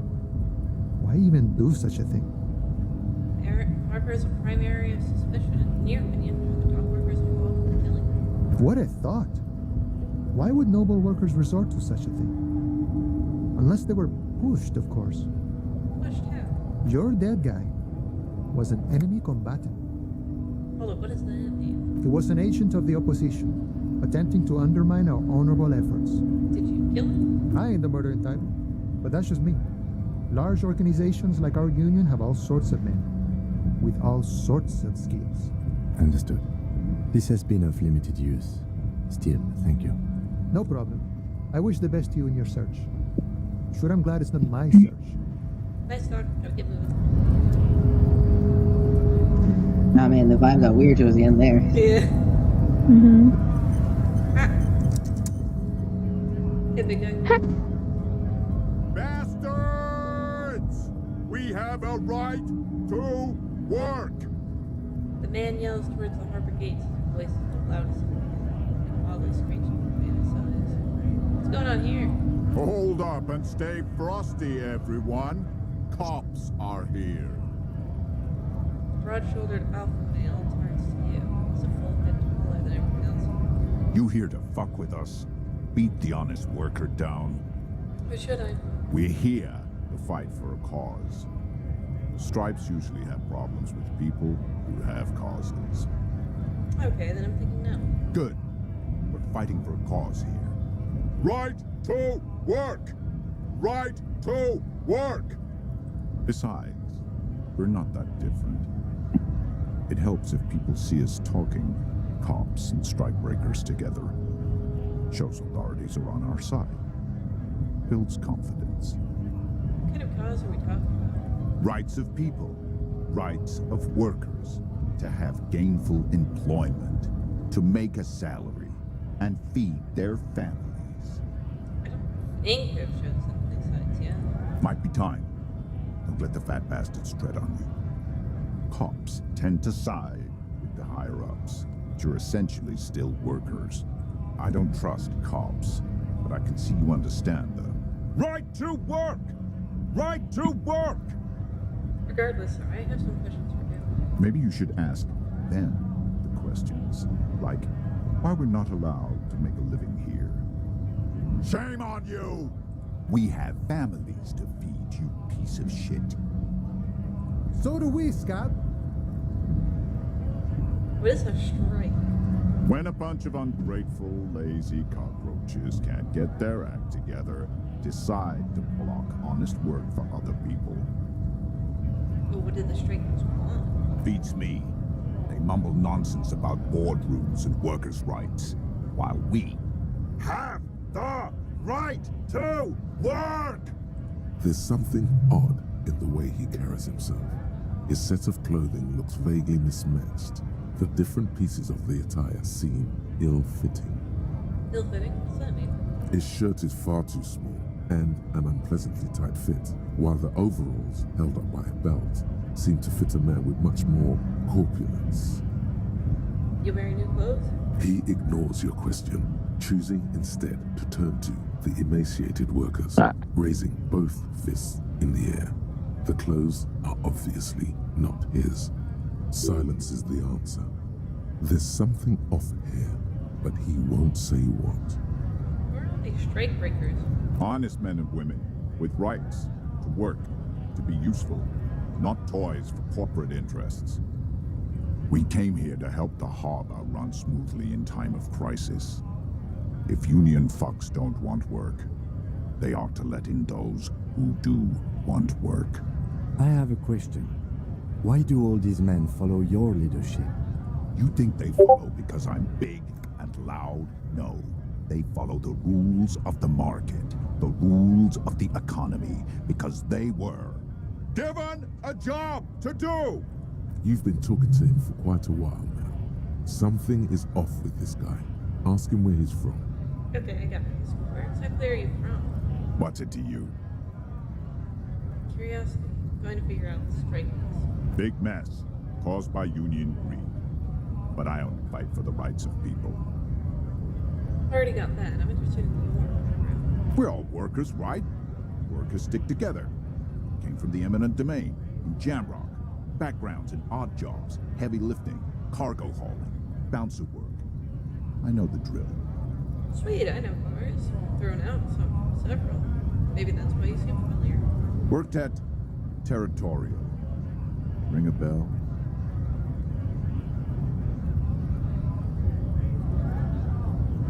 Never heard of it. We're done here. I have a strike to break.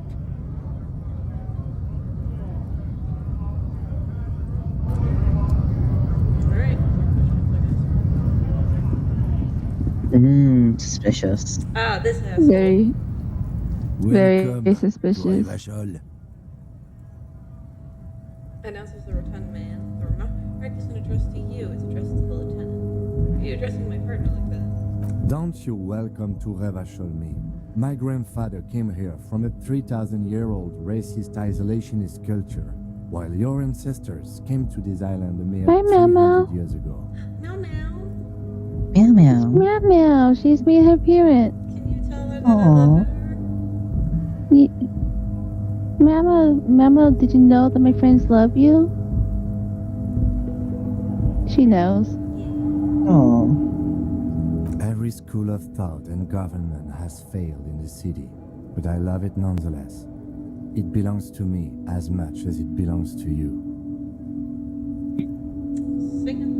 It's men like you who keep Revachol divided, making it that much harder for everyone to climb out of this post-war limbo. Limbo? What's going on here? Oh, come on, man. I just said welcome to Revachol. It's a lorry driver thing. I know exactly what you meant. You think my kind doesn't belong here, that I should watch myself and behave. But you see, I'm an officer of the RCM. It's actually my job to make sure you behave. I would advise you to remember that. Silence. The air between them becomes tense. Your partner needs backup. Now's your moment to shine. It's fucking A-Cam. I've got your back. You two make a cute couple. You know that? The lieutenant exhales and We do. resumes his regular Thank you for noticing. Now that that's settled, we have a couple questions. Whatever you say, officers. He smells of heavy motor oils, and his breath of high tar content cigarettes, probably Astra Whites. What are you hauling? Oh, not much anymore. I'm here to pick up some cargo, but the dock workers are on strike, so it's a sit and wait on your ass situation. Wait, how long has this been going on? The strike? Oh, they've been at it for a while. A month, 2 months maybe. But this here is just the last week or so. What kind of cargo are you supposed to pick up? Apples. Apples? Yeah, apples. I take it you had other questions? He's given you the runaround. Let's be honest, you were bested. Damn. You're a lorry man, right? What's your stance on drugs? Drugs? They're shit, man. I don't let anything pollute my body. You smell booze. You smell booze and cigarettes. What's different about narcotics? You know where that shit comes from? Sarah Miriza, Safre, Ilmara. They take the money from our local junkies here and then use it to outcompete us in the manufacturing sector. They know they can't beat us in a fair fight, so they have to get us to weaken ourselves somehow. It's racial sabotage, racial economic sabotage. So I take it you're not smuggling drugs out of pharmacies. Not in, not out. I'll never betray the purity of my tribe. So you're telling us that you don't know anything about drug smuggling through Terminal B? I don't know shit. And if I did, I wouldn't tell you. So why are you still hanging around here? Most of the other lorry men have left. What do you think? I can't leave the lorry unguarded. Stuff's been getting looted lately. It's those little kips sneaking around at night. If they touch my stuff, the bosses will be on my ass like ass cancer. If it's not you, then who's running drugs through Terminal B? Isn't it obvious? Fucking Sealang, that beady-eyed South Samaran. His little side business is a scam. I wouldn't be surprised if he was peddling drugs as well. Who's that? He's a Samaran guy who likes to pretend he's some kind of businessman. Really, he's just selling his employer stuff. Stuff he stole after he broke the seals on his Humanox lorry. Where do I find him? Just follow the smell. It smells like apricot and oil when you're nearby. Yes. Where is he? Looks like I offended your partner there. Too bad. Sealang's usually a little bit south of here, near the canal. You can't miss him. Just watch yourselves. His tribe are natural liars. It's in their blood. He's your man, all right? 100%. I wouldn't be so sure about it. Not until we've heard what Sealang himself has to say. Yes, we need to pay Sealing a visit then. Guess so. Alright, we're done.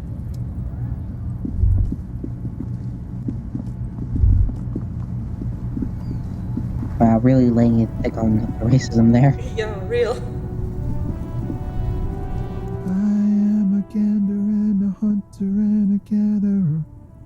Feel like a traveler from another planet. Hey there. Oh, what's going on here? It's the jam, my man. The air from the east is thick with the smell of crude oils, heavy metals and other byproducts of the modern era. You can almost taste it. What's the jam? It's a traffic jam for the ages. Harbor gates up the street are shut tight. No explanation given. Workers on strike, scabs agitating, an all-around clusterfuck. Meanwhile, we're all stuck here in long-haul limbo for days upon days upon days. Upon days. Limbo, huh? So that's where I am. Yeah, exactly. So how long have you been here? Feels like forever. Like I was born on this here roundabout and this was all I ever knew. Just me and the metal and the tires, the oil and the fumes of mazout. Extravagantly phrased, but I can roll with it. Yeah, imagine. It's been a whole week already. Behind the laugh, however, a touch of sorrow. So tell me, what do you need? Got any smokes on you?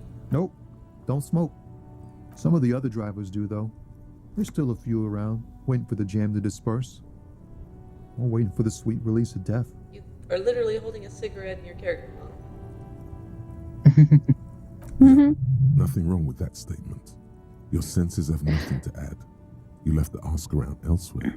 Guess I'll ask You could also check the kiosk down the street. You're literally Frick. doing the thing that With 3 T's.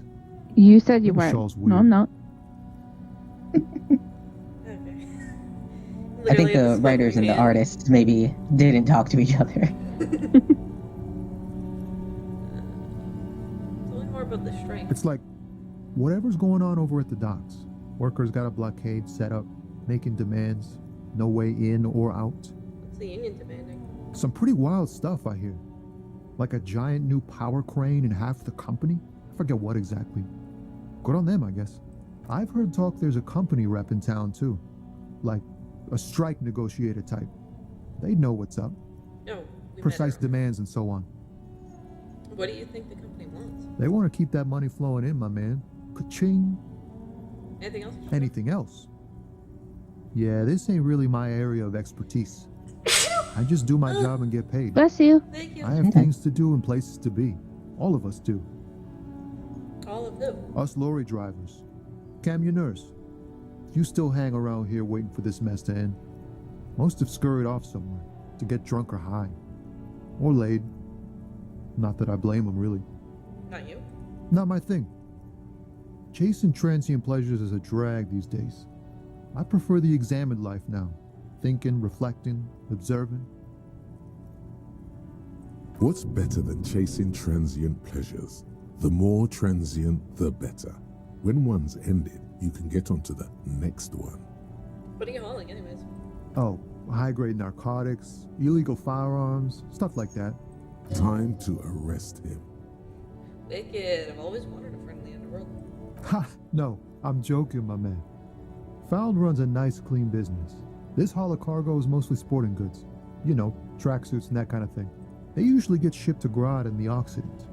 Though we've been making headway in the Ilmaran market lately. So, nothing illegal then?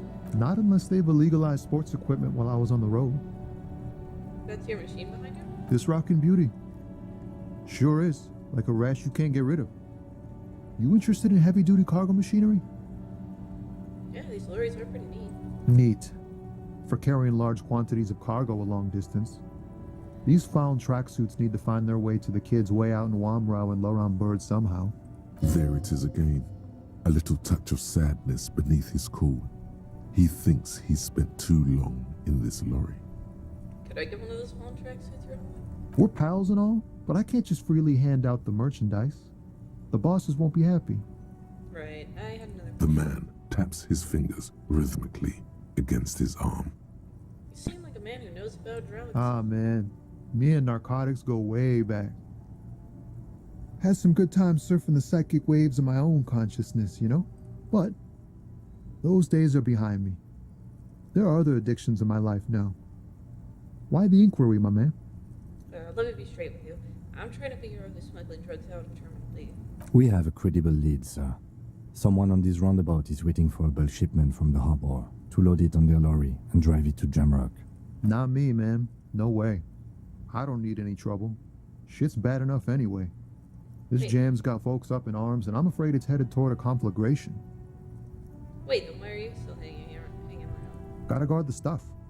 Bosses don't look kindly on missing cargo, and it gives me time to work on my rhymes.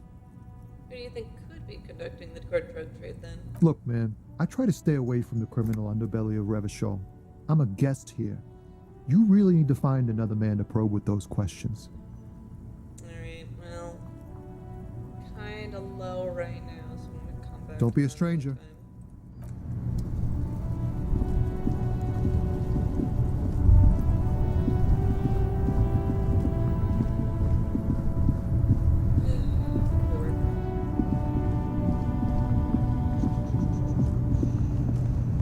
Oh, here it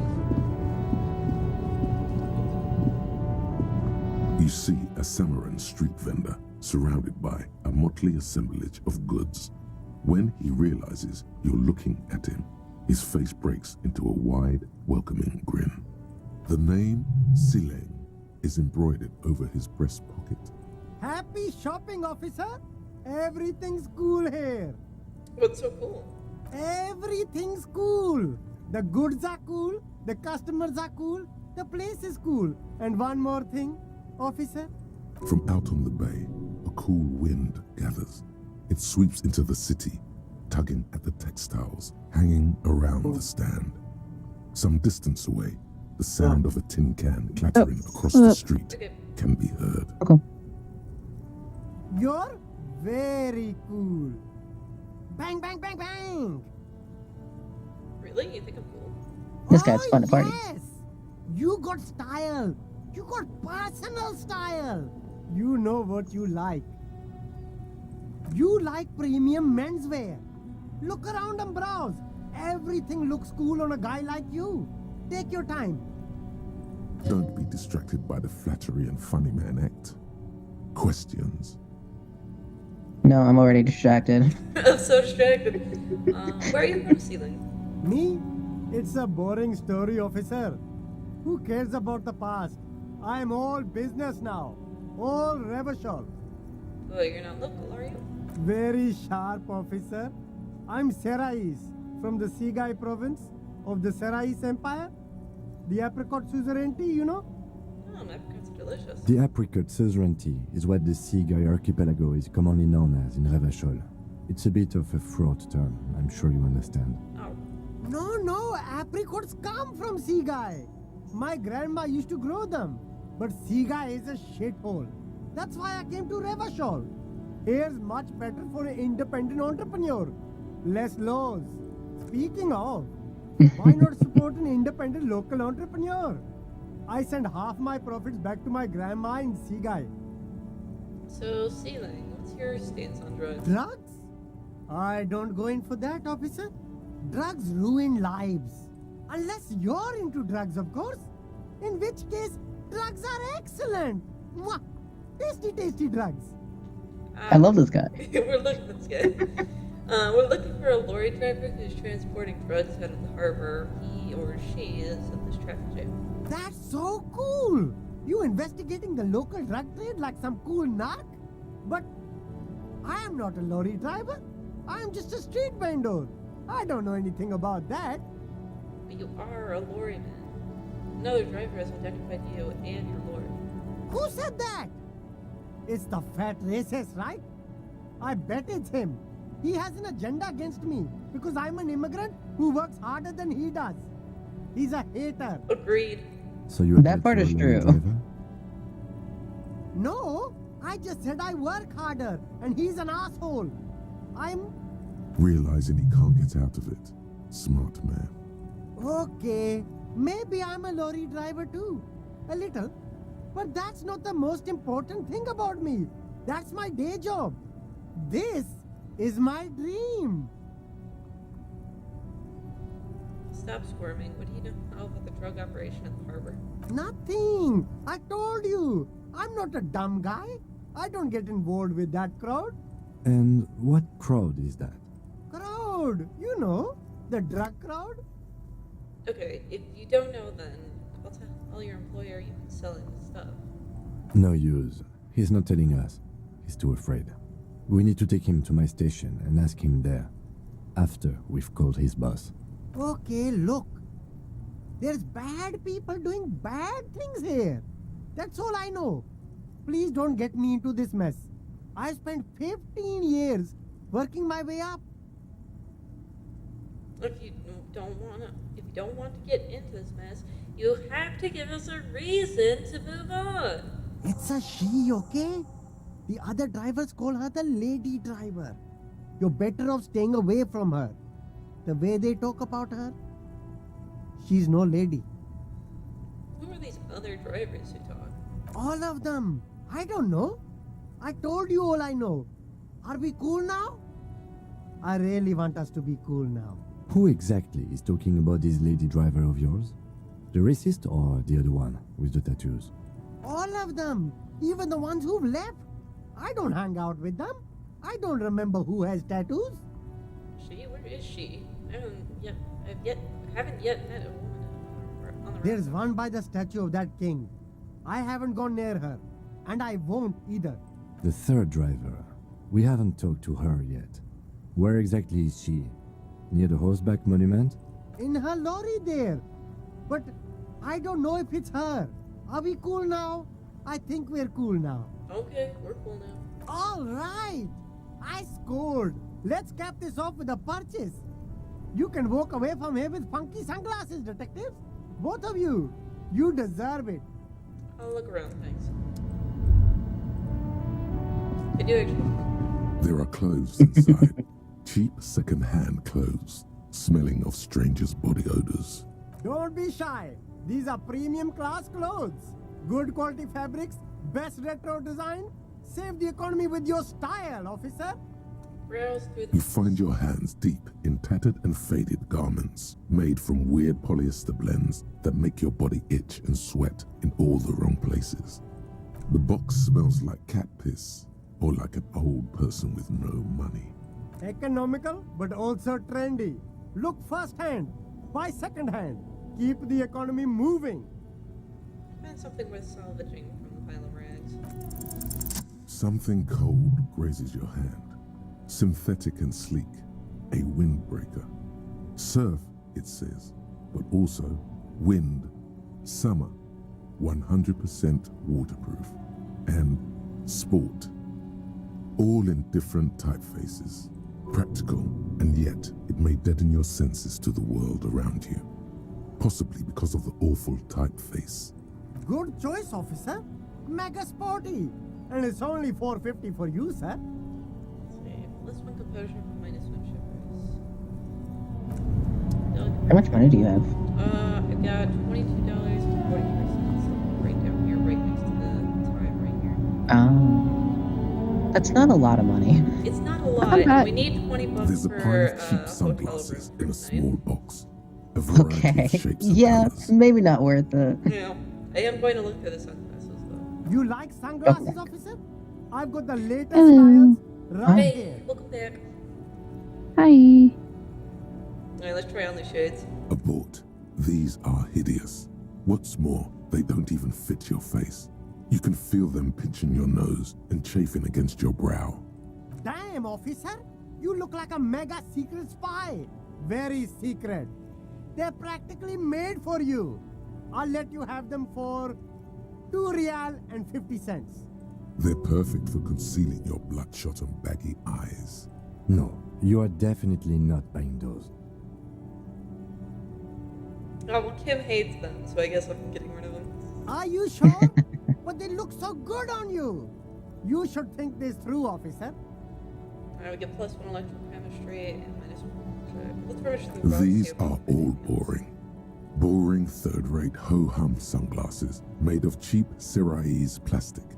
The kind of plastic that melts in the sun. Smoky. Oh, these are really bad sunglasses. Yeah, they're really terrible sunglasses. If anything, these lenses probably direct more UV light into your pupils. A UV magnifier. Damn. These Oh, are now the I'm impressed by how first-rate bad these are. sunglasses. Premium design, super material, very cool, UV resistant. These will definitely keep your eyes safe and cool while doing your dangerous police work. Okay, so I could go ahead and come back to this one anytime I want, but kind of actually just want to go through the conceptualization. We gotta leave. The shine on these sunglasses. It's really funny. If it didn't dip you under 20, I would consider buying them. Even with them being this bad. Called amphibian, apparently. There's a malformed green frog on its bent cap. Wait a second, we found a visor and it's like a green frog themed. Oh my god. Oh my goodness. That visor is perfect for you, officer. It'll definitely keep the sun out of your eyes while you're shooting criminals. Bang, bang! And all for a mere 6 real. Kim, are firefighters something we should be prepared for? I hope not. You don't like it? Sure, Square Joe. No problem. Let's get you some real shades. Oh, it gets us +1 perception though. That's pretty good. It's so expensive. It's so expensive, but it is pretty good.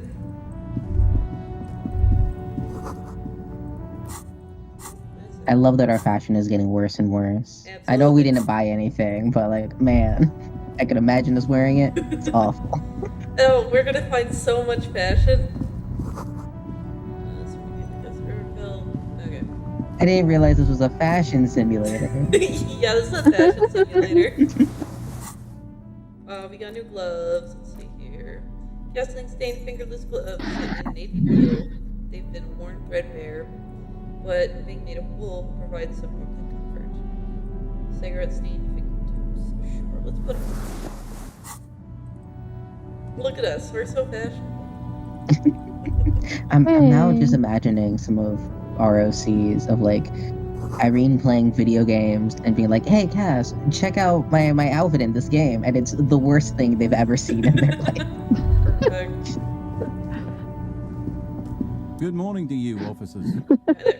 Birdman hangs out by the waterlock, carving up a generous serving of salami with an old hunter's knife.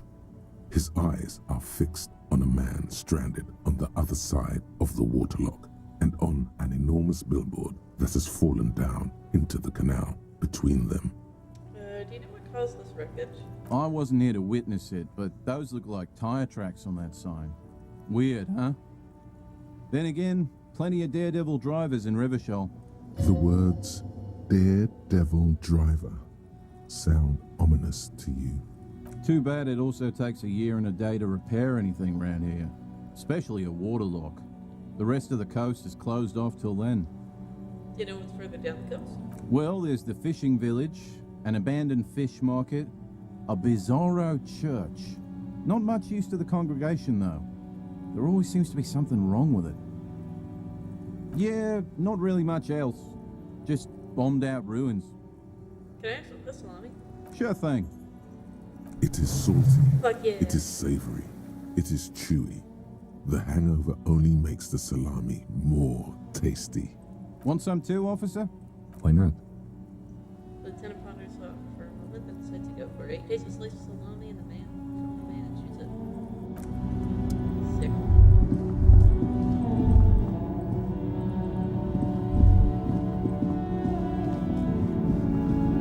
Hold up. I think I actually have to go in here.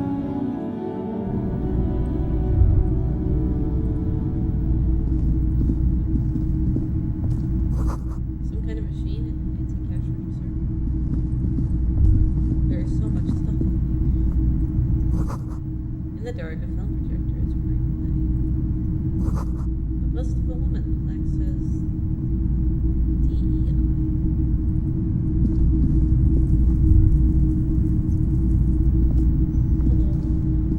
It's not often that I see officers from the RCM in my pawn shop.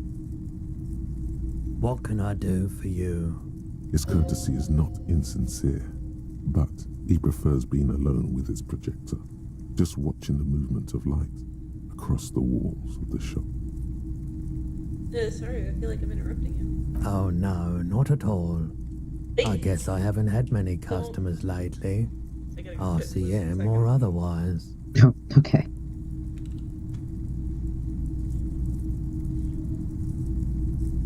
This stream has been interrupted by Blue causing chaos. Gotta love it. You gotta love it. I lost my chair again. No. I mean, I honestly should probably be leaving soon. I'm not gonna leave just yet, but I will be leaving shortly. Especially since I don't have a chair anymore, so. Yeah. Fair and valid. Yeah, fair. Also apologies if you hear my grandma in the background. That's okay. You're okay. I'm making enough noise for the both of us. You're fine. Okay. Who are your customers usually? All kinds of people come through here.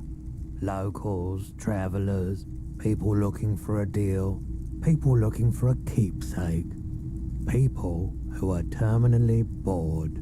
I feel like I'm that one. As you can see, I have a wide selection of goods for everyone to choose from. Quite the collection indeed.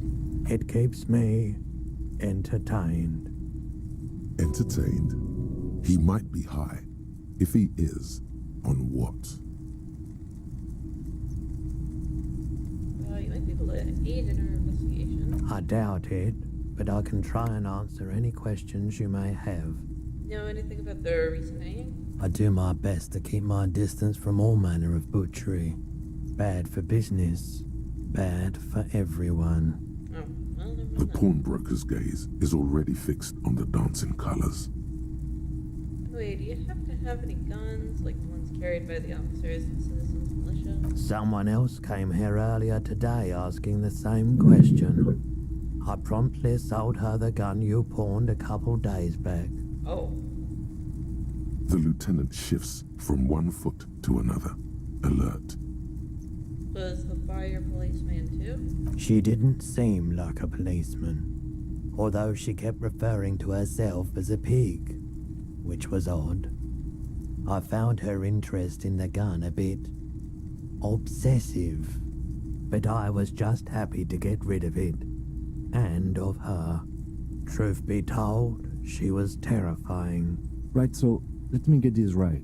You sold your sidearm, issued by the citizens' militia, and now a civilian is running around the streets of Martinez with it? Yeah, it's not the best look. Miraculously, his face does not reveal what's happening inside. Oh, hold up. My dad's calling me. Oh, okay. I don't like it either. What if she intends to commit a crime blamed on the citizens' militia? You're right that she could cast aspersions on the force. We have to find her. Have you any idea where I can find this buyer? My apologies, officer, but I have no idea where she was coming from or where she went. A needle in a haystack. There is nothing you can do about it right now. You'll just have to hope Everard wasn't lying and the Union can track her down in time. Have people from Everett Clare, so Union come here to track that down? Maybe. Shady-looking guys came in here yesterday, looking like they'd just taken off their Wild Pines overalls. They asked if I have a police weapon to sell. I told them I already sold it. Sounds about right. They went their way. It was a trip, but you know, all sorts of people come here, asking for all sorts of things. Maybe Claire really is tracking down your gun. Well, at least now I know how I lost my sidearm. Let's talk about some plans. Of course. And let's not tell them that we definitely lost their gun. Hey, so we've been monitoring you internally, and now we know your Copo type. Wait, they're Copo types? Yes. Guess what's yours? I was kind of hoping on the Apocalypse Cop. That is only a ludicrous daydream. Guess again. You're the... Cool Cop? No, you're the sorry cop. The cop who's sorriest.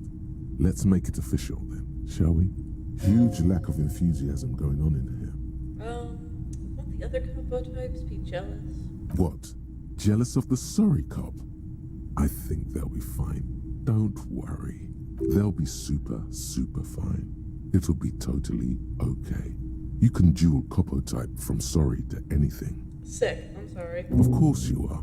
It's okay. See if you can get something out of this, like info. Or maybe every time you say you're sorry, you get $1 million. Man, that'd be so cool. I would like that. Ever. Damn it. Aw. I wanted money though. I wanted some money. I only got $20. Wow. A very large red t-shirt with an impressive print stands out from the other garb. Oh yeah? Oh yeah. The print depicts a muscled man striding toward you, a giant sword in each hand, encircled by burning embers. Behind him is a cluster of cabins engulfed in flames. Beneath him are the words, Heimdall burning. Not him, doll. Not again. Stiff t-shirt. Smells like worn cotton and a little old sweat there. Worn cotton with a side of flea market or trash bin. Sniffing is okay, but please don't try anything on. Can't have you leaving your photon emissions in the fabric of things you're not going to buy. Thank you. You're not imagining it. Photon emissions? What is he talking about? What's the deal with the man on this t-shirt? It's the man from Heimdall. Walking away from his burning village, yes. Their matter-of-fact tone belies their surprise at the fact that you didn't recognize the figure in the print. Remind me, who's the man from Heimdall again? The man from Heimdall is the hero of a series of popular books based on a fictional version of Kotla, mostly what is nowadays Arda NFD. In fact, most people don't think that man from Heimdall ever really existed, but they are wrong. Heimdall isn't a real place. Neither is the man a real man, of course, but both the man and Heimdall are an ontological necessity. But hey, it's not worth getting into an argument about. What do you mean the man from Heimdall was real? I mean, I'm dying on this even hill. if the man from Heimdall didn't exist before the adventure novels, the stories have made it so that he has. It's simple, really. Okay. You sound skeptical. It's not that complicated. All that's required is a more robust understanding of cause and effect. Besides, I've been to Kotla, though not quite as far north as the Heimdall, and watched northern lights travel across the sky. Very unique, energetic tides there. Very, very unique energies indeed. Geomagnetic ley lines, one might even say. feel like you're bullshitting me. How much are you selling the t-shirt for? 2 real. Wow, that's really cheap. That's dirt Oh, cheap. that. Cool, thank You should. Let's see, +1 physical instrument and shivers, but -2 authority.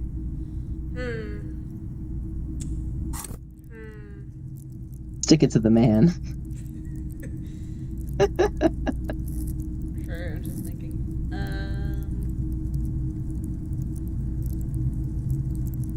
I do have like 5-inch shivers already.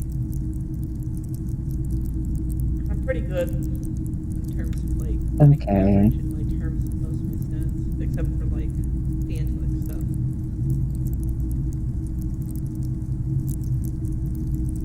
I don't have a dog in this race. Yeah, I know. I just like the shirt. It is fair. You know what? Let's get the shirt. Welcome to Hyundai. Yay!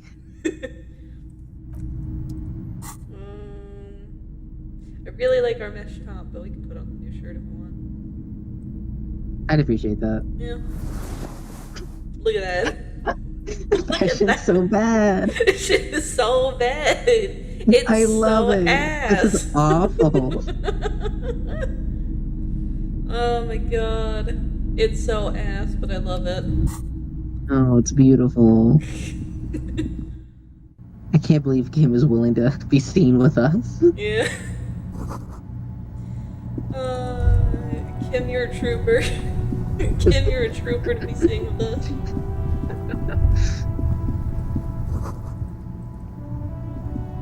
Alright, I gotta go. Okay. I'm just gonna keep myself on mute, but something tells me I'm not gonna be back in time for the end of stream. That's fair. All good. Great. So if I don't come back in time, I hope the rest of your stream goes well. If I do, ignore this. Gotcha, okay.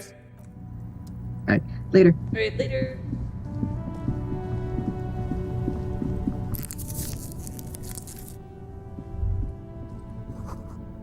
Monster did this also.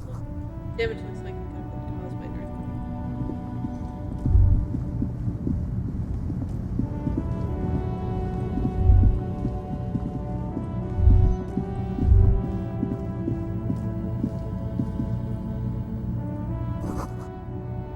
Put her sign down. A crumpled billboard reading, Samaran butter soaks in the canal. 2 ugly lines mar the bright countenance of the blonde boy depicted. What's some orange butter? Whatever it is, the boy on the billboard seems very happy about it. Attempt to reconstruct what happened here. Judging by the size of the impact and the parallel lines of burnt rubber, the cause was probably a motor vehicle. These look like the same tire tracks I saw earlier, in front of the whirling rags. Look at the crater. Side slip marks indicated that the vehicle was traveling up the crater at 35 kilometers an hour. Look at the roof of the shack. The black marks on the roof indicate that the vehicle vaulted from the crater to the roof of the shack. Look at the sloping metal roof panel. The panel served as a takeoff ramp. Look at the broken sign. Broken post. The vehicle soared through the air, hitting the billboard and upsetting the posts. Then it continued its flight, taking the billboard with it. Look at the sign. The sign broke the vehicle's fall I'm back. into the canal. Hi. It turns out Smokey demanded attention.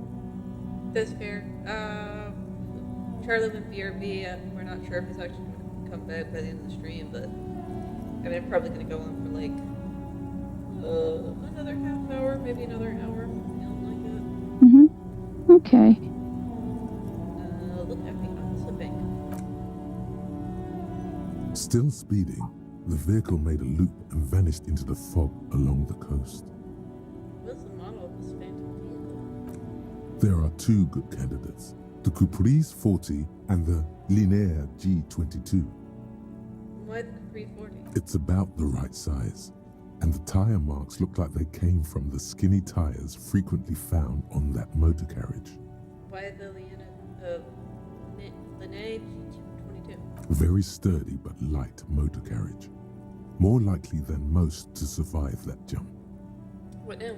You'd have to follow the tracks to be sure. Like, The lieutenant looks on, waiting for you to wrap up your analysis. Any theories about what happened here?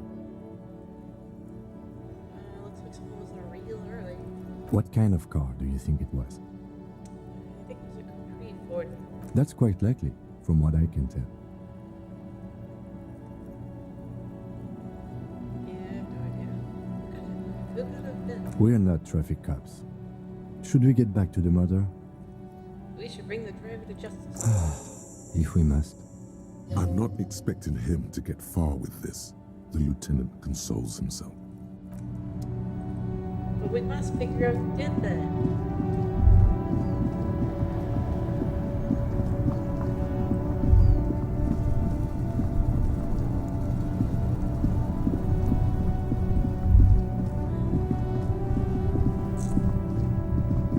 Oh yeah, this lady.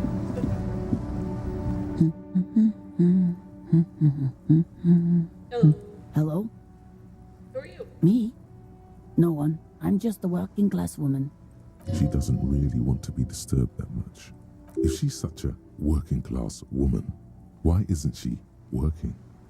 What you doing? Looking for something to read. It is. I know you are. Do you need the help of a policeman? What with? Maybe your husband is missing? My husband? No, he's not. So where could he be? I don't know. At home now? Out drinking with his friends? Working? Where is this going, officer?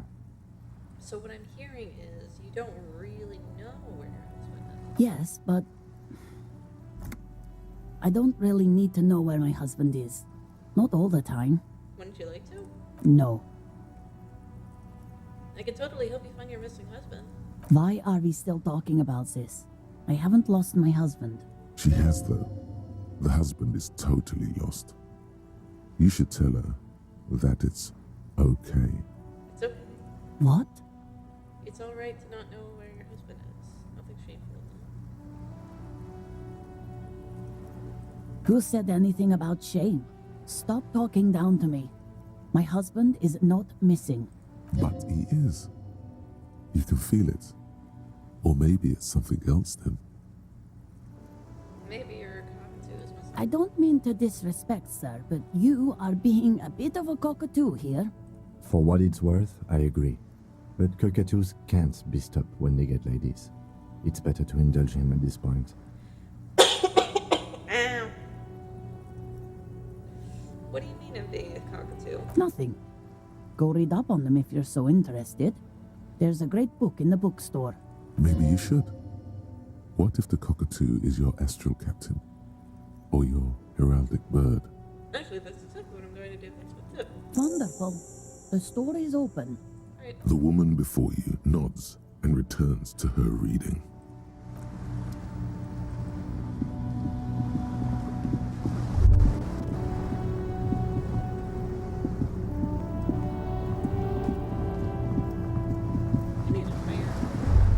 The sight of bullet holes stirs something in you, making you forget the lieutenant's surname. Can't look good. Where?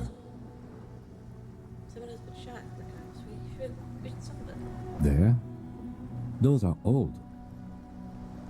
Oh, you mean like from the revolution? Yes, the one that happened half a century ago. Those bullets were fired during the revolution and do not warrant an investigation by officers of civil law. Okay, we can tell you about this revolution. Not much. I don't have a fresh perspective on it. Shall we go?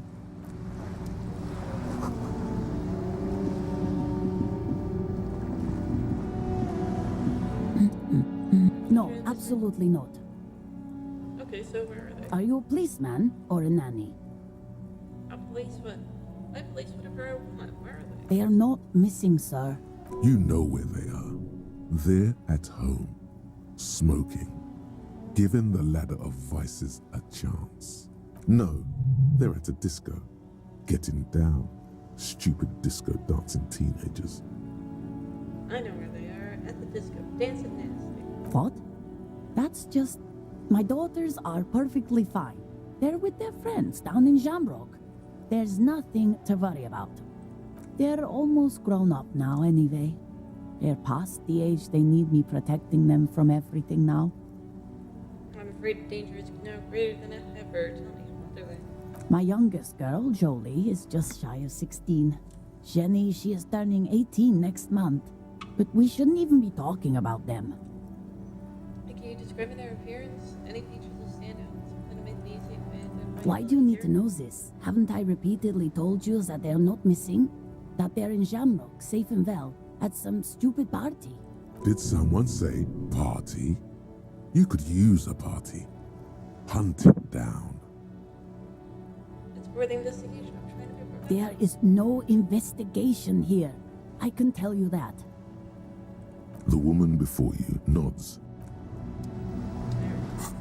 I think my authority is too far down to get what I'm trying to do. There it is. There. Working class drunk. You know what this means, right? Queso. Cracked it. All in a good day's work. Wait, what did I crack again, actually? What do you mean, what did I crack? Look at how working class that drunk is. It's her husband. That missing husband. Yes, and you found him. Now go and tell the working class woman. Protect and serve, recruit. Give me champagne. I'm going in. There's no need for champagne when there's honor, recruit. Go and tell the working class woman what you found right now.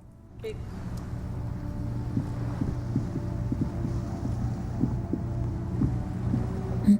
Protect and serve, madam. I found your husband. God damn it, I already told you. My husband isn't missing.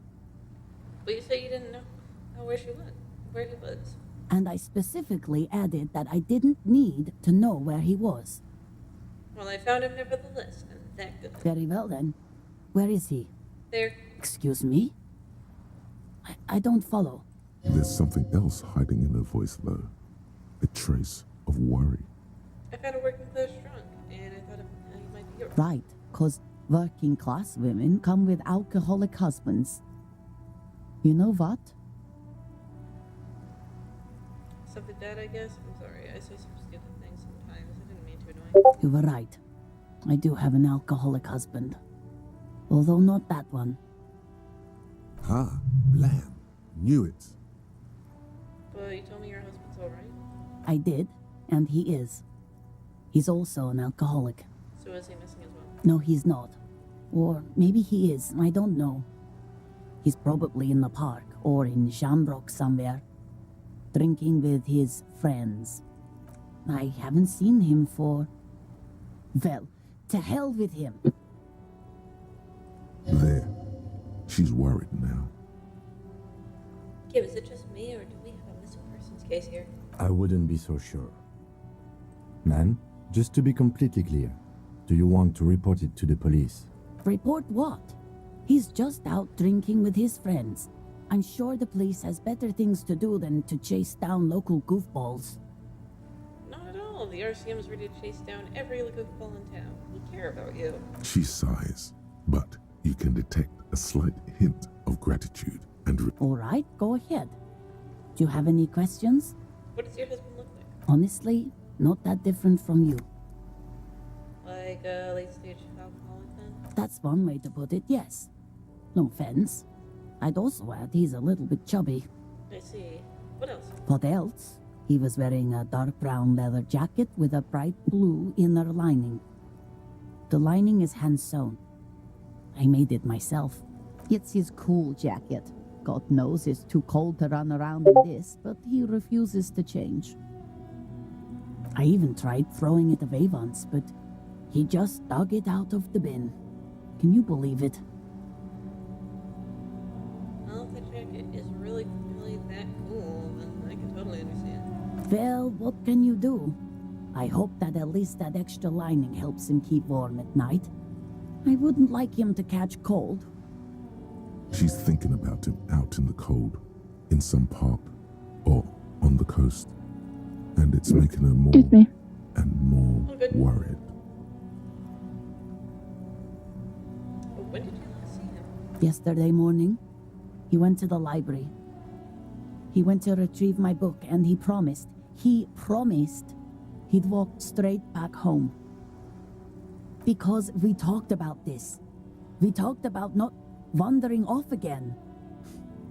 I don't know what to do. I honestly don't know what to do with his addiction. Just makes me feel weak. Gone for around 36 hours then. Damn, this is a missing persons case. She turns away from you in an attempt to recover. I think I got it, thanks. So you are going to look for him? She genuinely wants you to know. Don't make her ask. Yes, I will bring him back home to you. Thank you. Please do.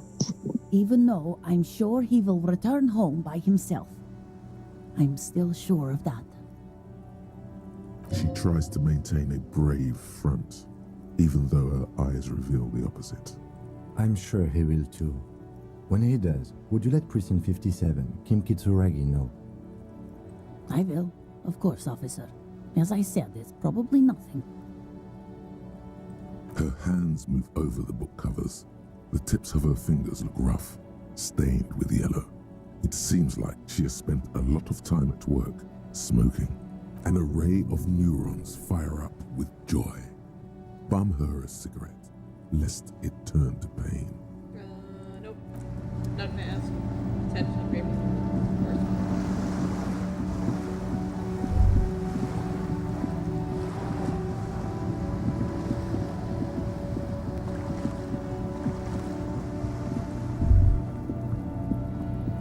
Just an ordinary wall, nothing to see here.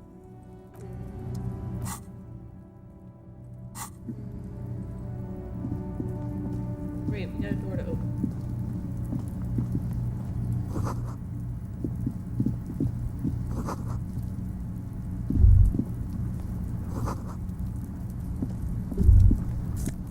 Oop, stuff.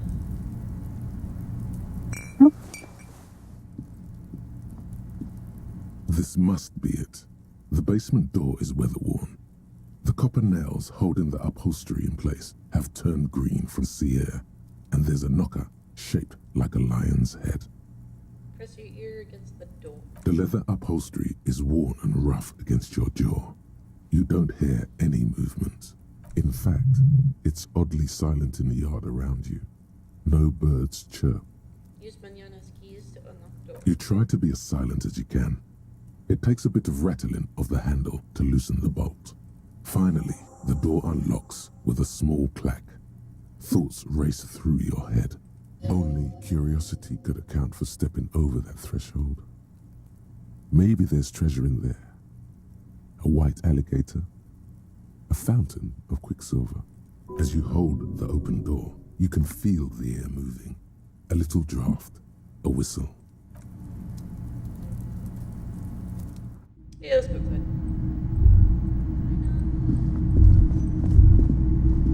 Might as well steal. Smell disinfectant. A row of mugs sits on the shelf. Each one depicts a human figure. A dark-skinned woman grinning amidst mysterious symbols. A broad-shouldered man shoveling potatoes, and others. Tap the legs. A little ring. Though cheerful, the images on the ceramic make you vaguely uncomfortable. The images betray a lack of interest in human beings. They are merely unflattering caricatures. What do I mean uncomfortable? The owner of these mugs doesn't like people of other ethnicities very much. Typical asshole. This person is unhappy. The lieutenant picks up one of the mugs, then puts it back down with a look of disdain. I'm beginning to feel better about breaking into this man's apartment. Yeah.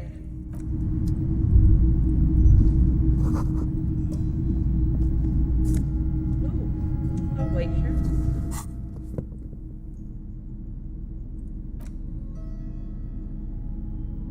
Yeah, you know what? Put this one. Matches. You get a +1 logic. Yeah, +1 logic. Nice. Also, we look better. E. It's better than our other stained shirt.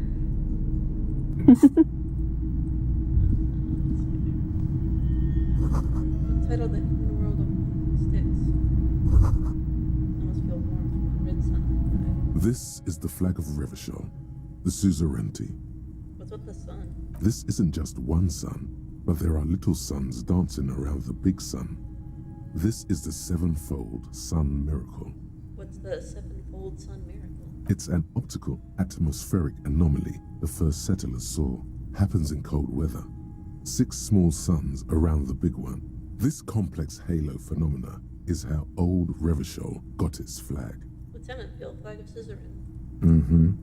The tenant is an old-fashioned guy. Yeah, let's not go. The flag doesn't seem to mind. It's just a colorful fabric with a sun sewn onto it. Like all feudal flags, it looks like a children's drawing.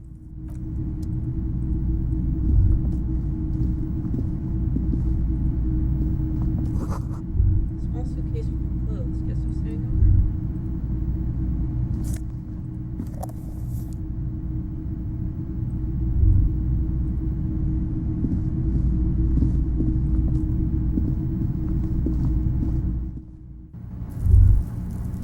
Master Investigator, you just can't keep yourself away from locked and hidden places, can you? It is my duty as the captain to investigate every square inch of this world. Attaboy, the world's secrets were made for you. They wait patiently for you to uncover them. Hell yeah, they do.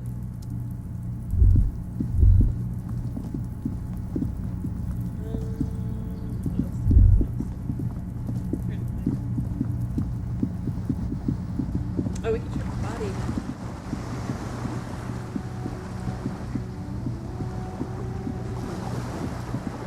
Unless anyone perception. I don't remember.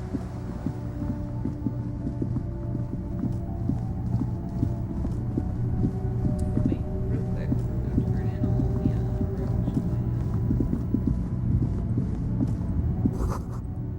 That's from the half-past littered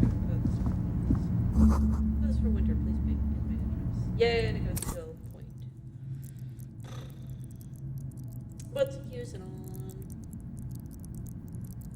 Let's check our thing first.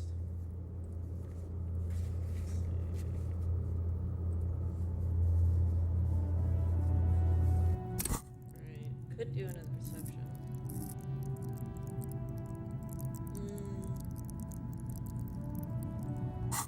Or we can open up a new one.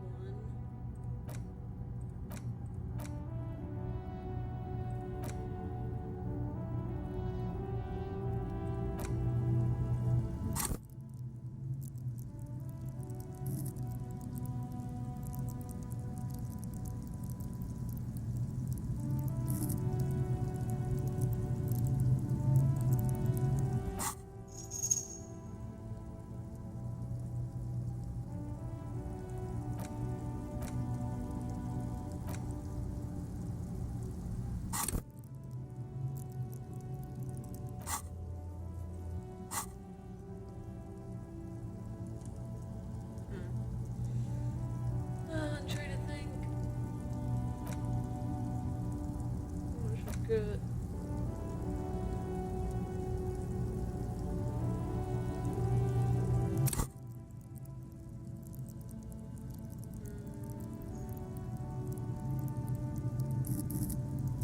Sure, let's get the conceptualization.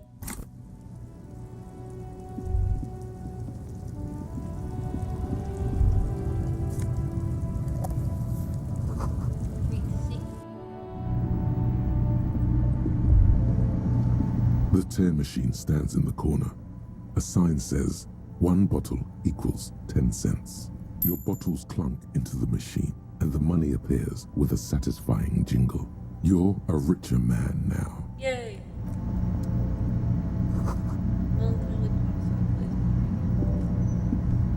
You see several packaged raincoats fill a low shelf beneath a display of croissants and juice bottles. The raincoats are transparent, except for the big Fritta slogan on the back.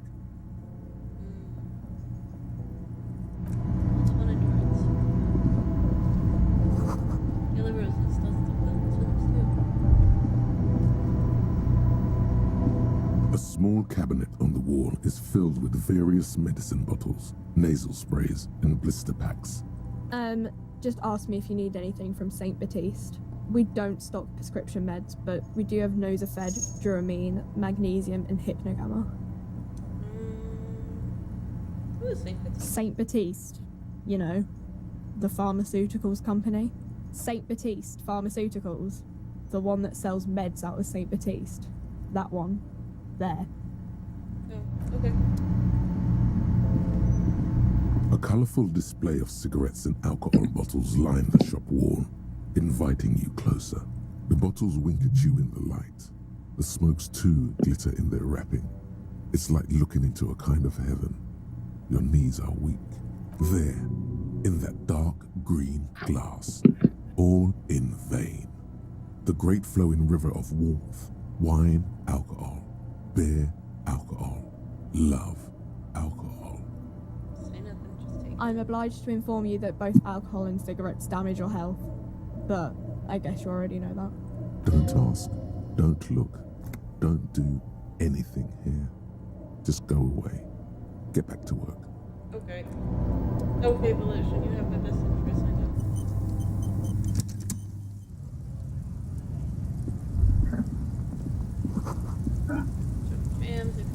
Oh, hold up. Okay, my cats were doing something. Boy, I left the magazine, most evil body.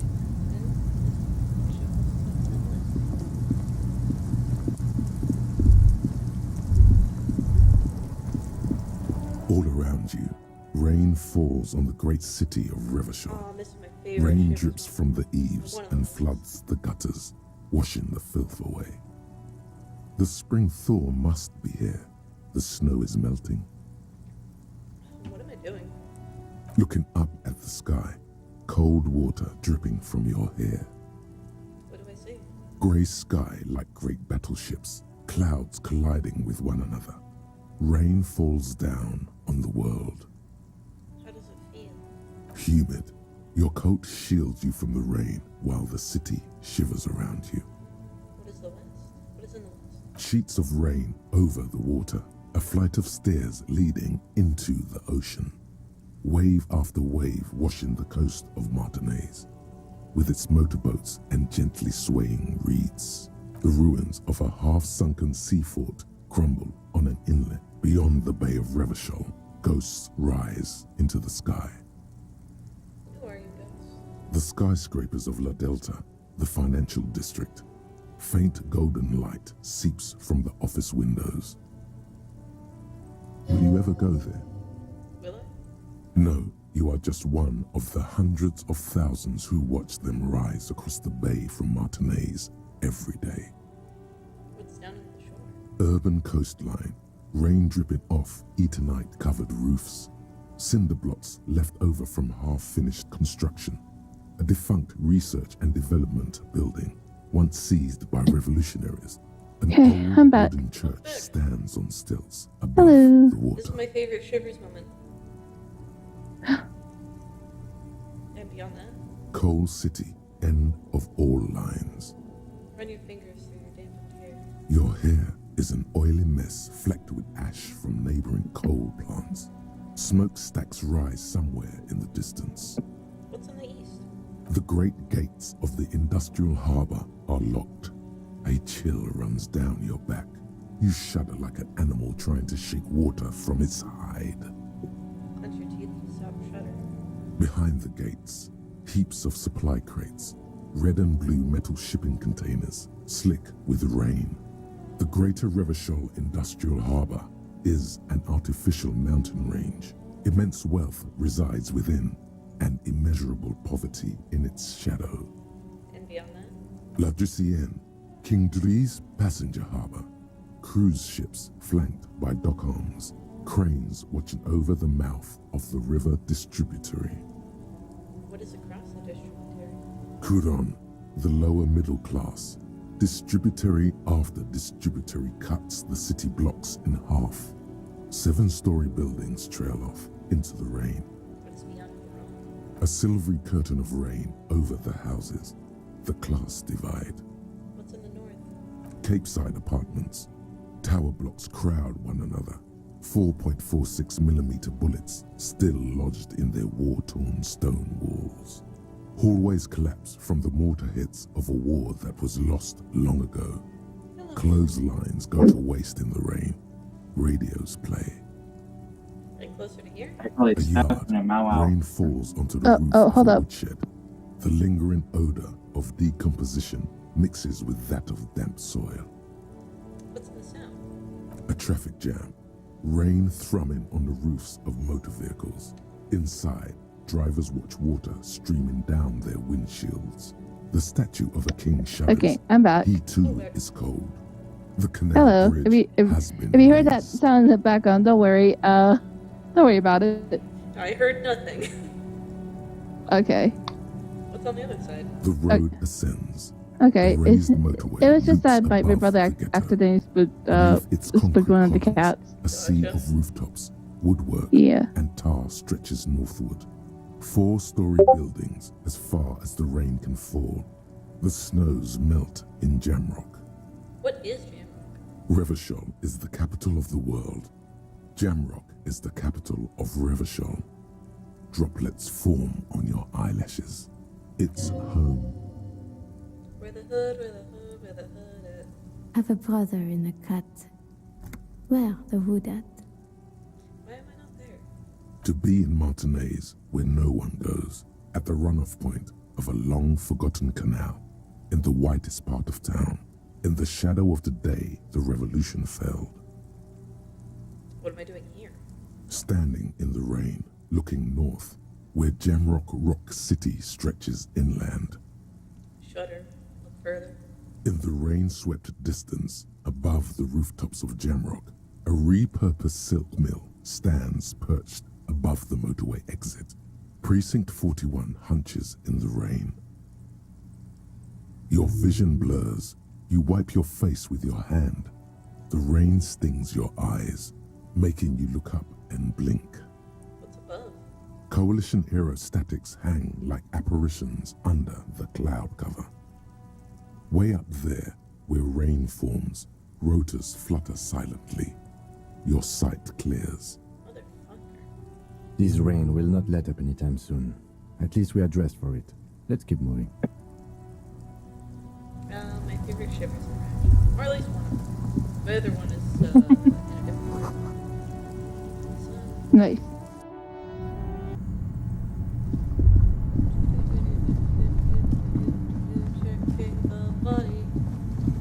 The bear's eyes are still locked glowing out. red. It's guarding over Oh, the rip. freezing corpse hidden inside its belly. Rip, I can't get it. Alright. I should have upgraded my perception. That was a terrible decision.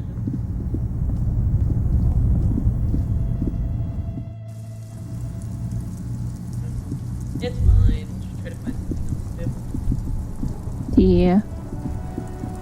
Yeah, but better luck next time. Oh, I guess I should tell Everett that I did the thing for him.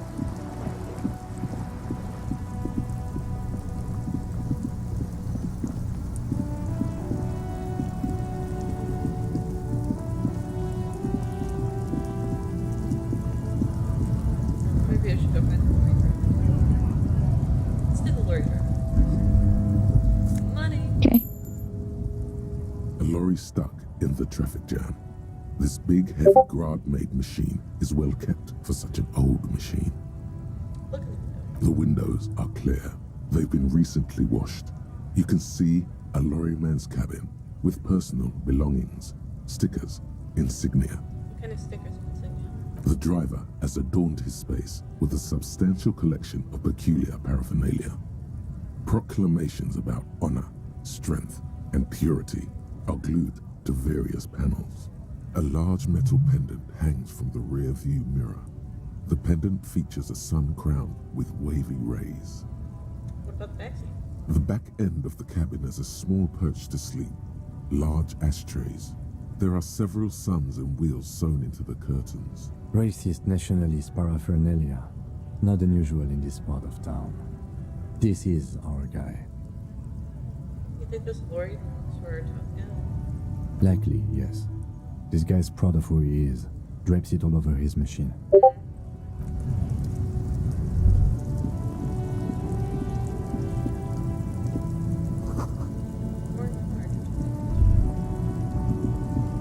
Hi there, Memo. Hey, Meow Meow.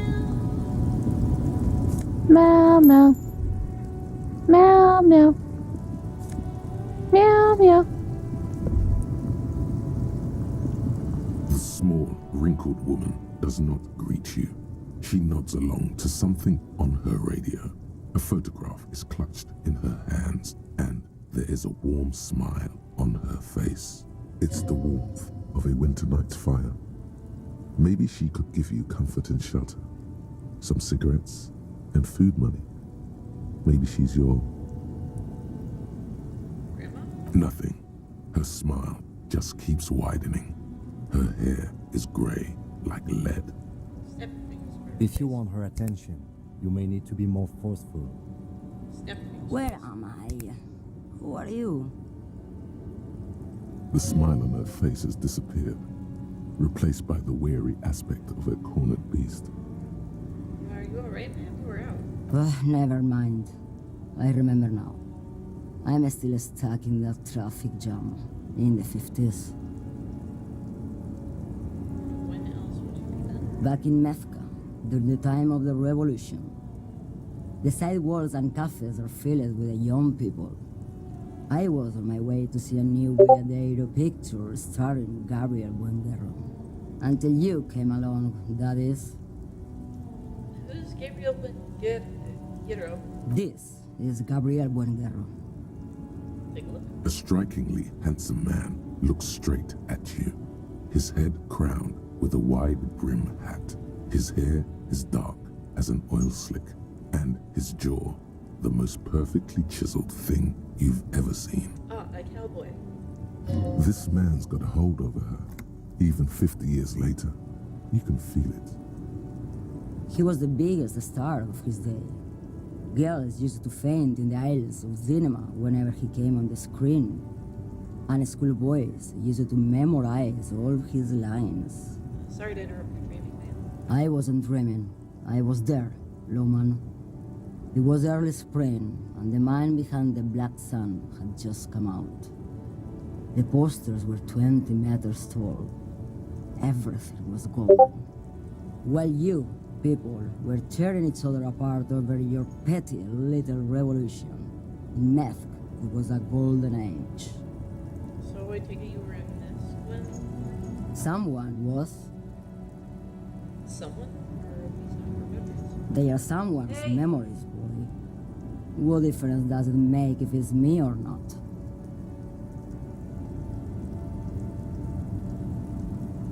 Oh, the cats are being naughty again. The girls are Hi, fighting. Oh no. They're The girls are fighting again. That is all that matters. Beautiful and true. And they will win. They're coming for this, you know? All of this.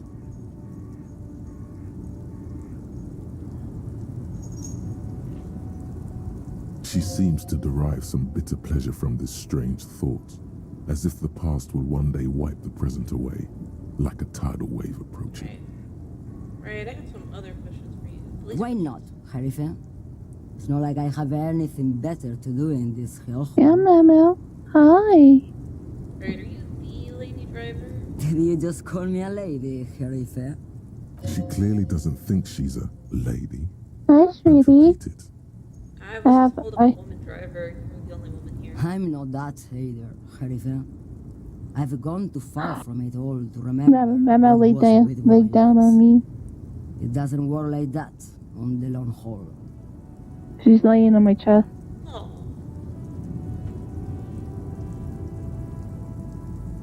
So you're not the driver of episode. I'm only terrifying to small children and to those who used to know me. And who is the female driver of the Tuba? How should I know? Do I look like I spend a lot of time with the other communers sniffing around when I have my movies to go to? Up on the chair, up on the table you go. It's a long haul, that's... The big ones, the trucks. There's no women and men there. It's all just... She is up here with me Aw, adorable. In the middle of this town, there's a ghostly motorway. It takes all the people where they want to stay. You feel very cold suddenly, as if standing face to face with a terrifying adversary. Then the feeling dissipates, and all you see is an aging woman. Why are you scary of the people? Scary to the people who used to know you. Because they can no longer recognize the person I once was. That's all I need to know. Oh, Sim. Something in her is pulling towards some unknown rest state. She twitches, like a sleep kick.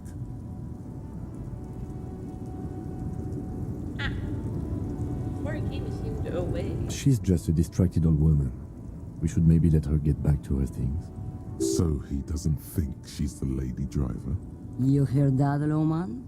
I wish I could hear Mama purring. Time with me.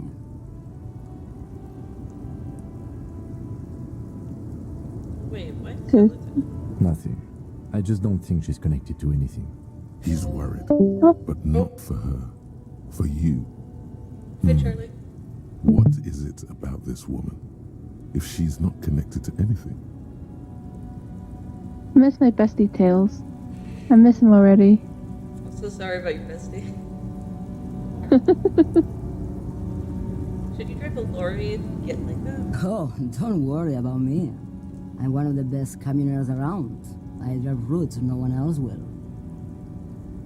What routes? Lomonosov's Land, Udashnaya Zemlya, the Western Plain. A terrible cold comes over her, rattling her teeth as she stares inward. The Transcatalia Magistral. You for 1A. Adestradas do Miro. She just tried All to the do a ramparts, drive-by for me. the deep trenches. Oh my goodness. Where the bluebirds Should've fly. fucking hit me with her paw.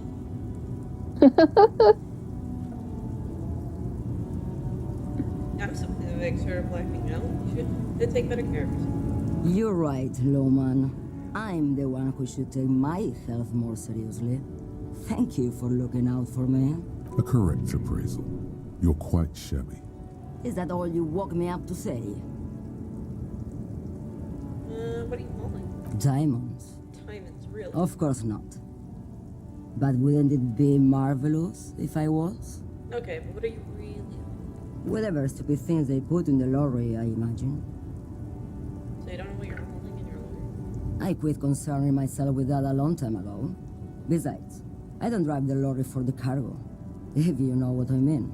She says that as if something narcotic is the real reason. But you get high off driving a lorry? Oh, it's so much more than a high where I go, Harifa. It's low. I go to the bottom. Yeah, it's definitely some kick. Some terrible kick in the dark. A sleep kick. Perhaps you can find out later. What if the cargo was contraband? Then it's contraband, Loman.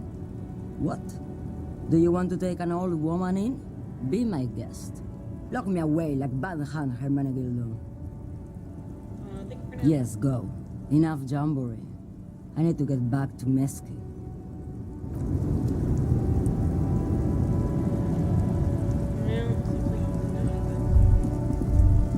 I guess we have to go back to the racist lorry driver.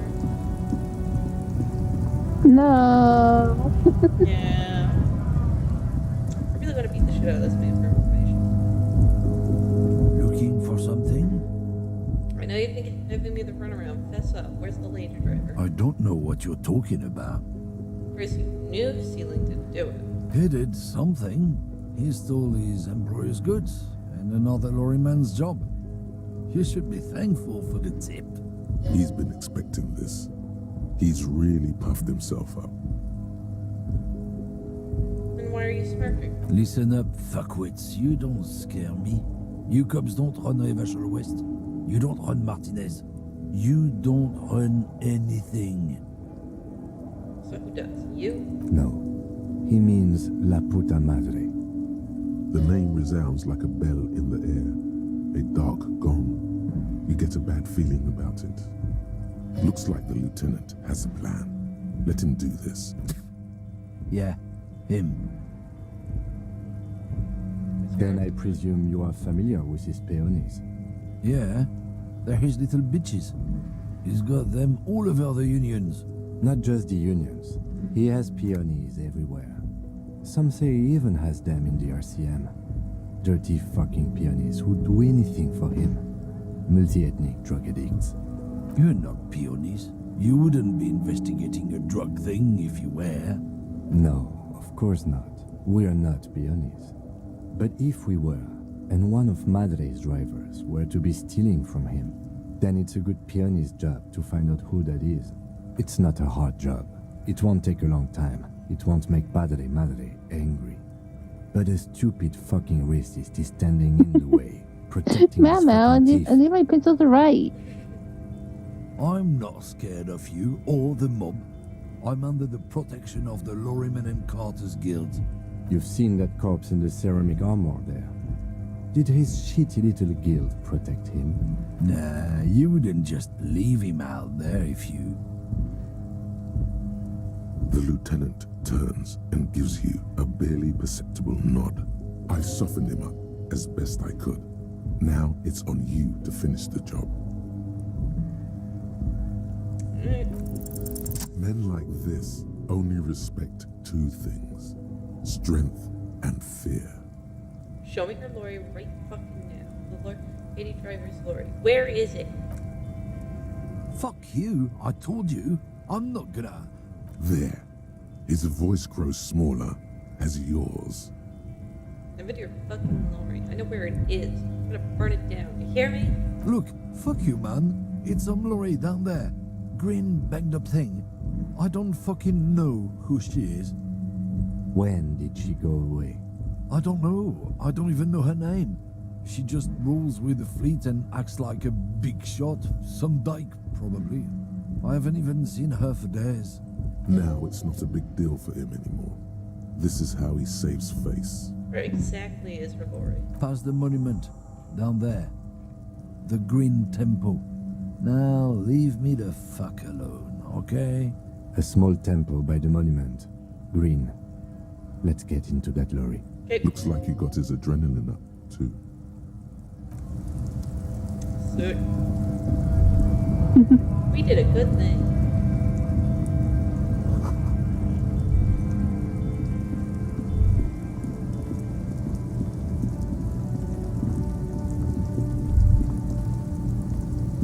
This screen found, A to Z, Contemporaire, is parked in the shadow of the ruins looming overhead.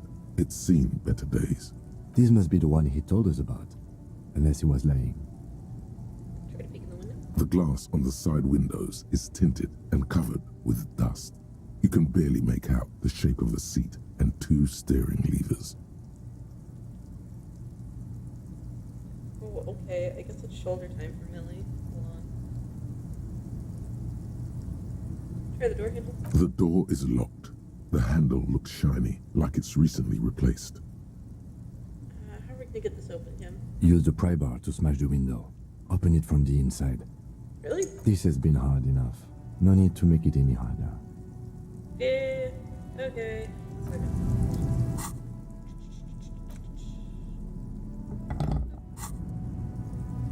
This screen found, A to Z, Contemporaire, is parked in the shadow of the ruins looming overhead. It's seen better days. Wait, here we go. Pry bar in hand, you take a hard swing at the window. A loud thunk rings out and the pry bar bounces back, leaving a tiny spider web on the glass. Looks like the window might be shatterproof. You may have to rethink your approach. Really? Hit again. Another futile thunk sounds in the brisk coastal air. This has been hard enough. No need to make it any harder. He smashes it into the window. Droplets of glass fly everywhere, shattering over the lorry floor and pavement. You can just reach in now. Mm-hmm. It went better than I expected. Open it from the inside. The smell of cigarettes and perfume welcomes you. The cabin inside is plastered with old movie posters. Actresses smile from the walls. There's a radio transmitter in the front and a toolbox tucked under the driver's seat. Some tools lie scattered near the pedals. Admire the posters. These are movie posters featuring starlets from long-forgotten films from the 20s, the teens, even the 90s of the last century. One of them particularly catches your eye. a centerfold of an ingenue attached right above the back seat. There's definitely perfume in the air.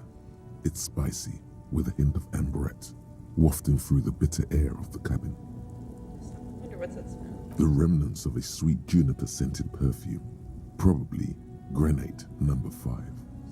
The actress is draped in a sheathed dress, one of her shoulders bared. The faded remains of an autograph run across the poster. She's looking past the camera. Wait, doesn't she resemble someone you know? But you can't put your finger on whom exactly. The actresses and the rare actor all smile you a warm goodbye.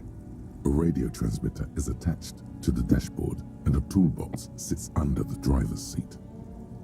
Same in the radio. Looks like the frequency dial is absent. It requires a key to work, but the key has been removed, likely by the missing lady driver. Strange. There are so many radio stations saved here. Must be over 100 at least. Why would anyone need so many radio stations? For contacting an entire fleet of lorrymen, for example. This is all shortwave, UW and UKV. Looks like we are dealing with an impressive organizational tool. The nerve center of a huge operation, with quite a range too. Is there anything you can do with the radio? Doesn't look like it. It's completely inoperable without a dial key. What else is here? The smell of 1,000 cigarettes, some dead actresses, and a rusty old toolbox under the seat. You wedge yourself under the steering wheel to get a better look. Seems like the few tools lying around here, a hammer, a pair of pliers, a rusty wrench, have been casually thrown there by the disorganized driver. But one odd detail does catch your eye. A piece of sandpaper has been glued to the throttle. Sandpaper adds extra grip. Looks like the driver has glued a piece of sandpaper to the throttle knob so extra grip. Sandpaper? A novel technique? The movie stars are still smiling from the walls. There's a radio transmitter in the front and a pull-out toolbox tucked under the driver's seat. Some tools lie scattered near the pedals. A metallic drawer slides out from the seat. It's empty, except for a folded newspaper. It's an issue of Périphérique from last Wednesday. A piece of paper falls out from its pages. It looks like an article ripped out from a radio enthusiast magazine. Complex mathematical equations explain the basics of something called the ULAN frequency system. The ULAN frequency system?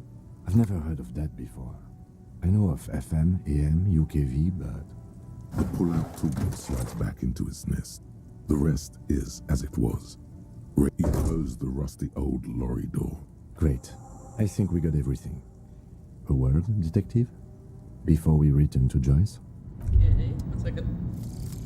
Cop of the apocalypse. It's not fire. It's not ash. There will most certainly be a sea of corpses leading up to the event. But it won't be war or pestilence that causes it. Oh no, the event will belong to a genre of cataclysm no man has dared to suspect would ever come to pass. You can only sense the shape of it, like a cavity, a pit opening up in your stomach, a throat into which the world will vanish. The streets, the grass, the stars, all will be rolled back. By whom, by what, and how, you don't know. All you know is, you're not joking around. Learning cap for Inland Empire is raised to 6, and learning cap for Shivers is raised to 6.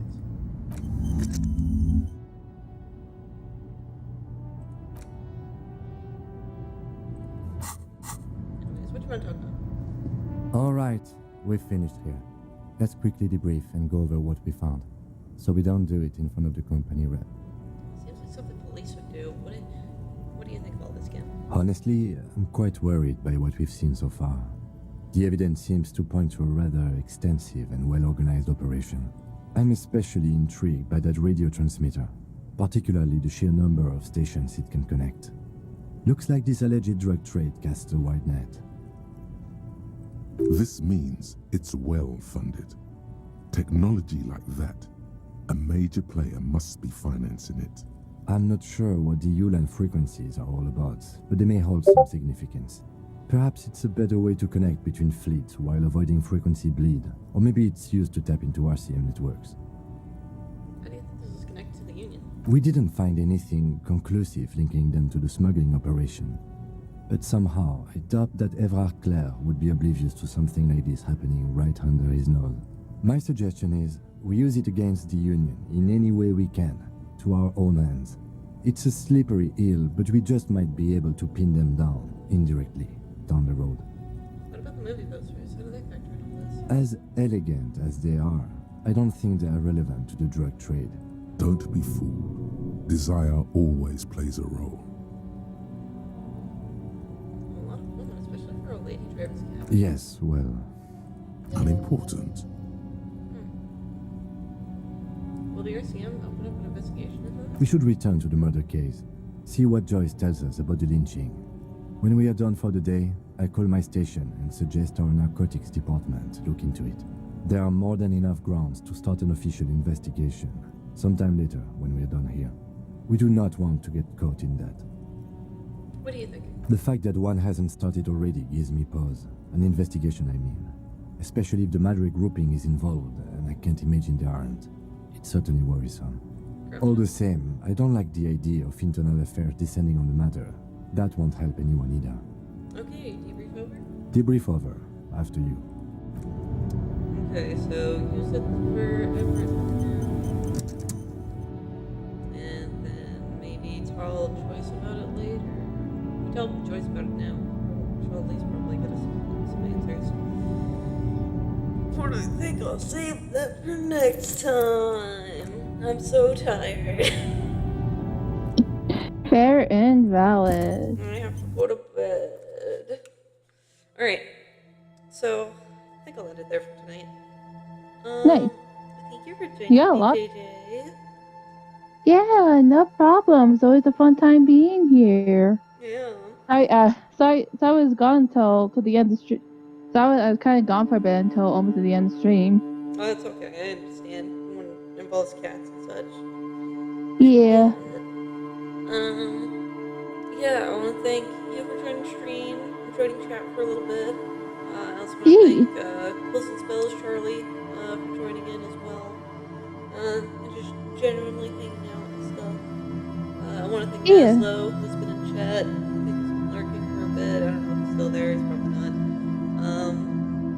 But yeah, I want to thank everyone that came out today. It was really fun. It was really nice. Yeah, it was a fun time being here, hanging out with you, Smarties. Thank you. I don't have any plugins just added just yet, but would you like to plug yourself in, JJ? Sure. Hi, everyone. I am Electric Thunder Arts, as you know. I'm Electric Thunder Arts here on YouTube. Hopefully I'll be posting the video by the end of this month. What it'll be? When would you like to know? When would you like to know, Weather Boy? Yeah, but also generally I also stream on Twitch. I also do streams on Twitch. I do specifically art. If you guys wonder why I don't do games on Twitch, that's because of lag and frame rates, and it's really not a fun time having to deal with that. However, I do have a workaround that is my Discord, which I should probably plug into my YouTube. Charlie, you're just joining the end of stream. Sabrina Hi. Hey Charlie, you're just joining in for the end of stream. Yay! Hey Charlie, welcome back. I just finished I'm about to finish my little plugin. Okay, continue. Yeah. Don't let me Okay, stop you. so yeah, if you guys are curious, follow me in my Discord, which I should probably put the link down into my YouTube after this. Yeah, for Discord, I do specifically games. If you guys want me, because I play games such as Mario, Legend of Zelda, Undertale, all that fun sort. If you guys want to see me play games, head on over there. It's a lot of fun. Yeah, just send me your links, and I'll try to see if I can set up bot rigs to do like a little Yeah. command prompt instead. Yeah. No problem. I'll send that. I'll send that to you privately after stream. Sick. Secretly. Nice. Charlie, do you also want to plug yourself in? I know you were here for Yeah, sure. I was here for a while before I left. Everyone can go and find me at Quills and Spells at Twitch. I also technically exist on YouTube at Quills and Spells. There's nothing there yet. Yeah. But yeah, I mostly stream currently. Do a lot of art. I do a lot of videos, games, a lot of Terraria. We've been doing a lot of In Stars in Time. We're gonna get back into that. And yeah, a lot of silly things for me. Very silly, very fun. Yep. And that's as much effort as I want to put into that. So there we go. Very valid. That's fair. Yeah, thank you everybody so much for joining and so much for watching. You guys have a good night. If you'd like, you can support me over on Ko-fi. Not sure if the command prompt will act up. Spotworks has been kind of slow on my end. But I have a copy. I'll try to see if I can fix it if it that way you can help me make the stream a little better and support me in small amounts if you want to. There it goes. And I will and it'll help me help you be entertained or just like enjoy yourselves to hear me play a video game every once in a while. I hope you have a fun night. Have a good night, everybody.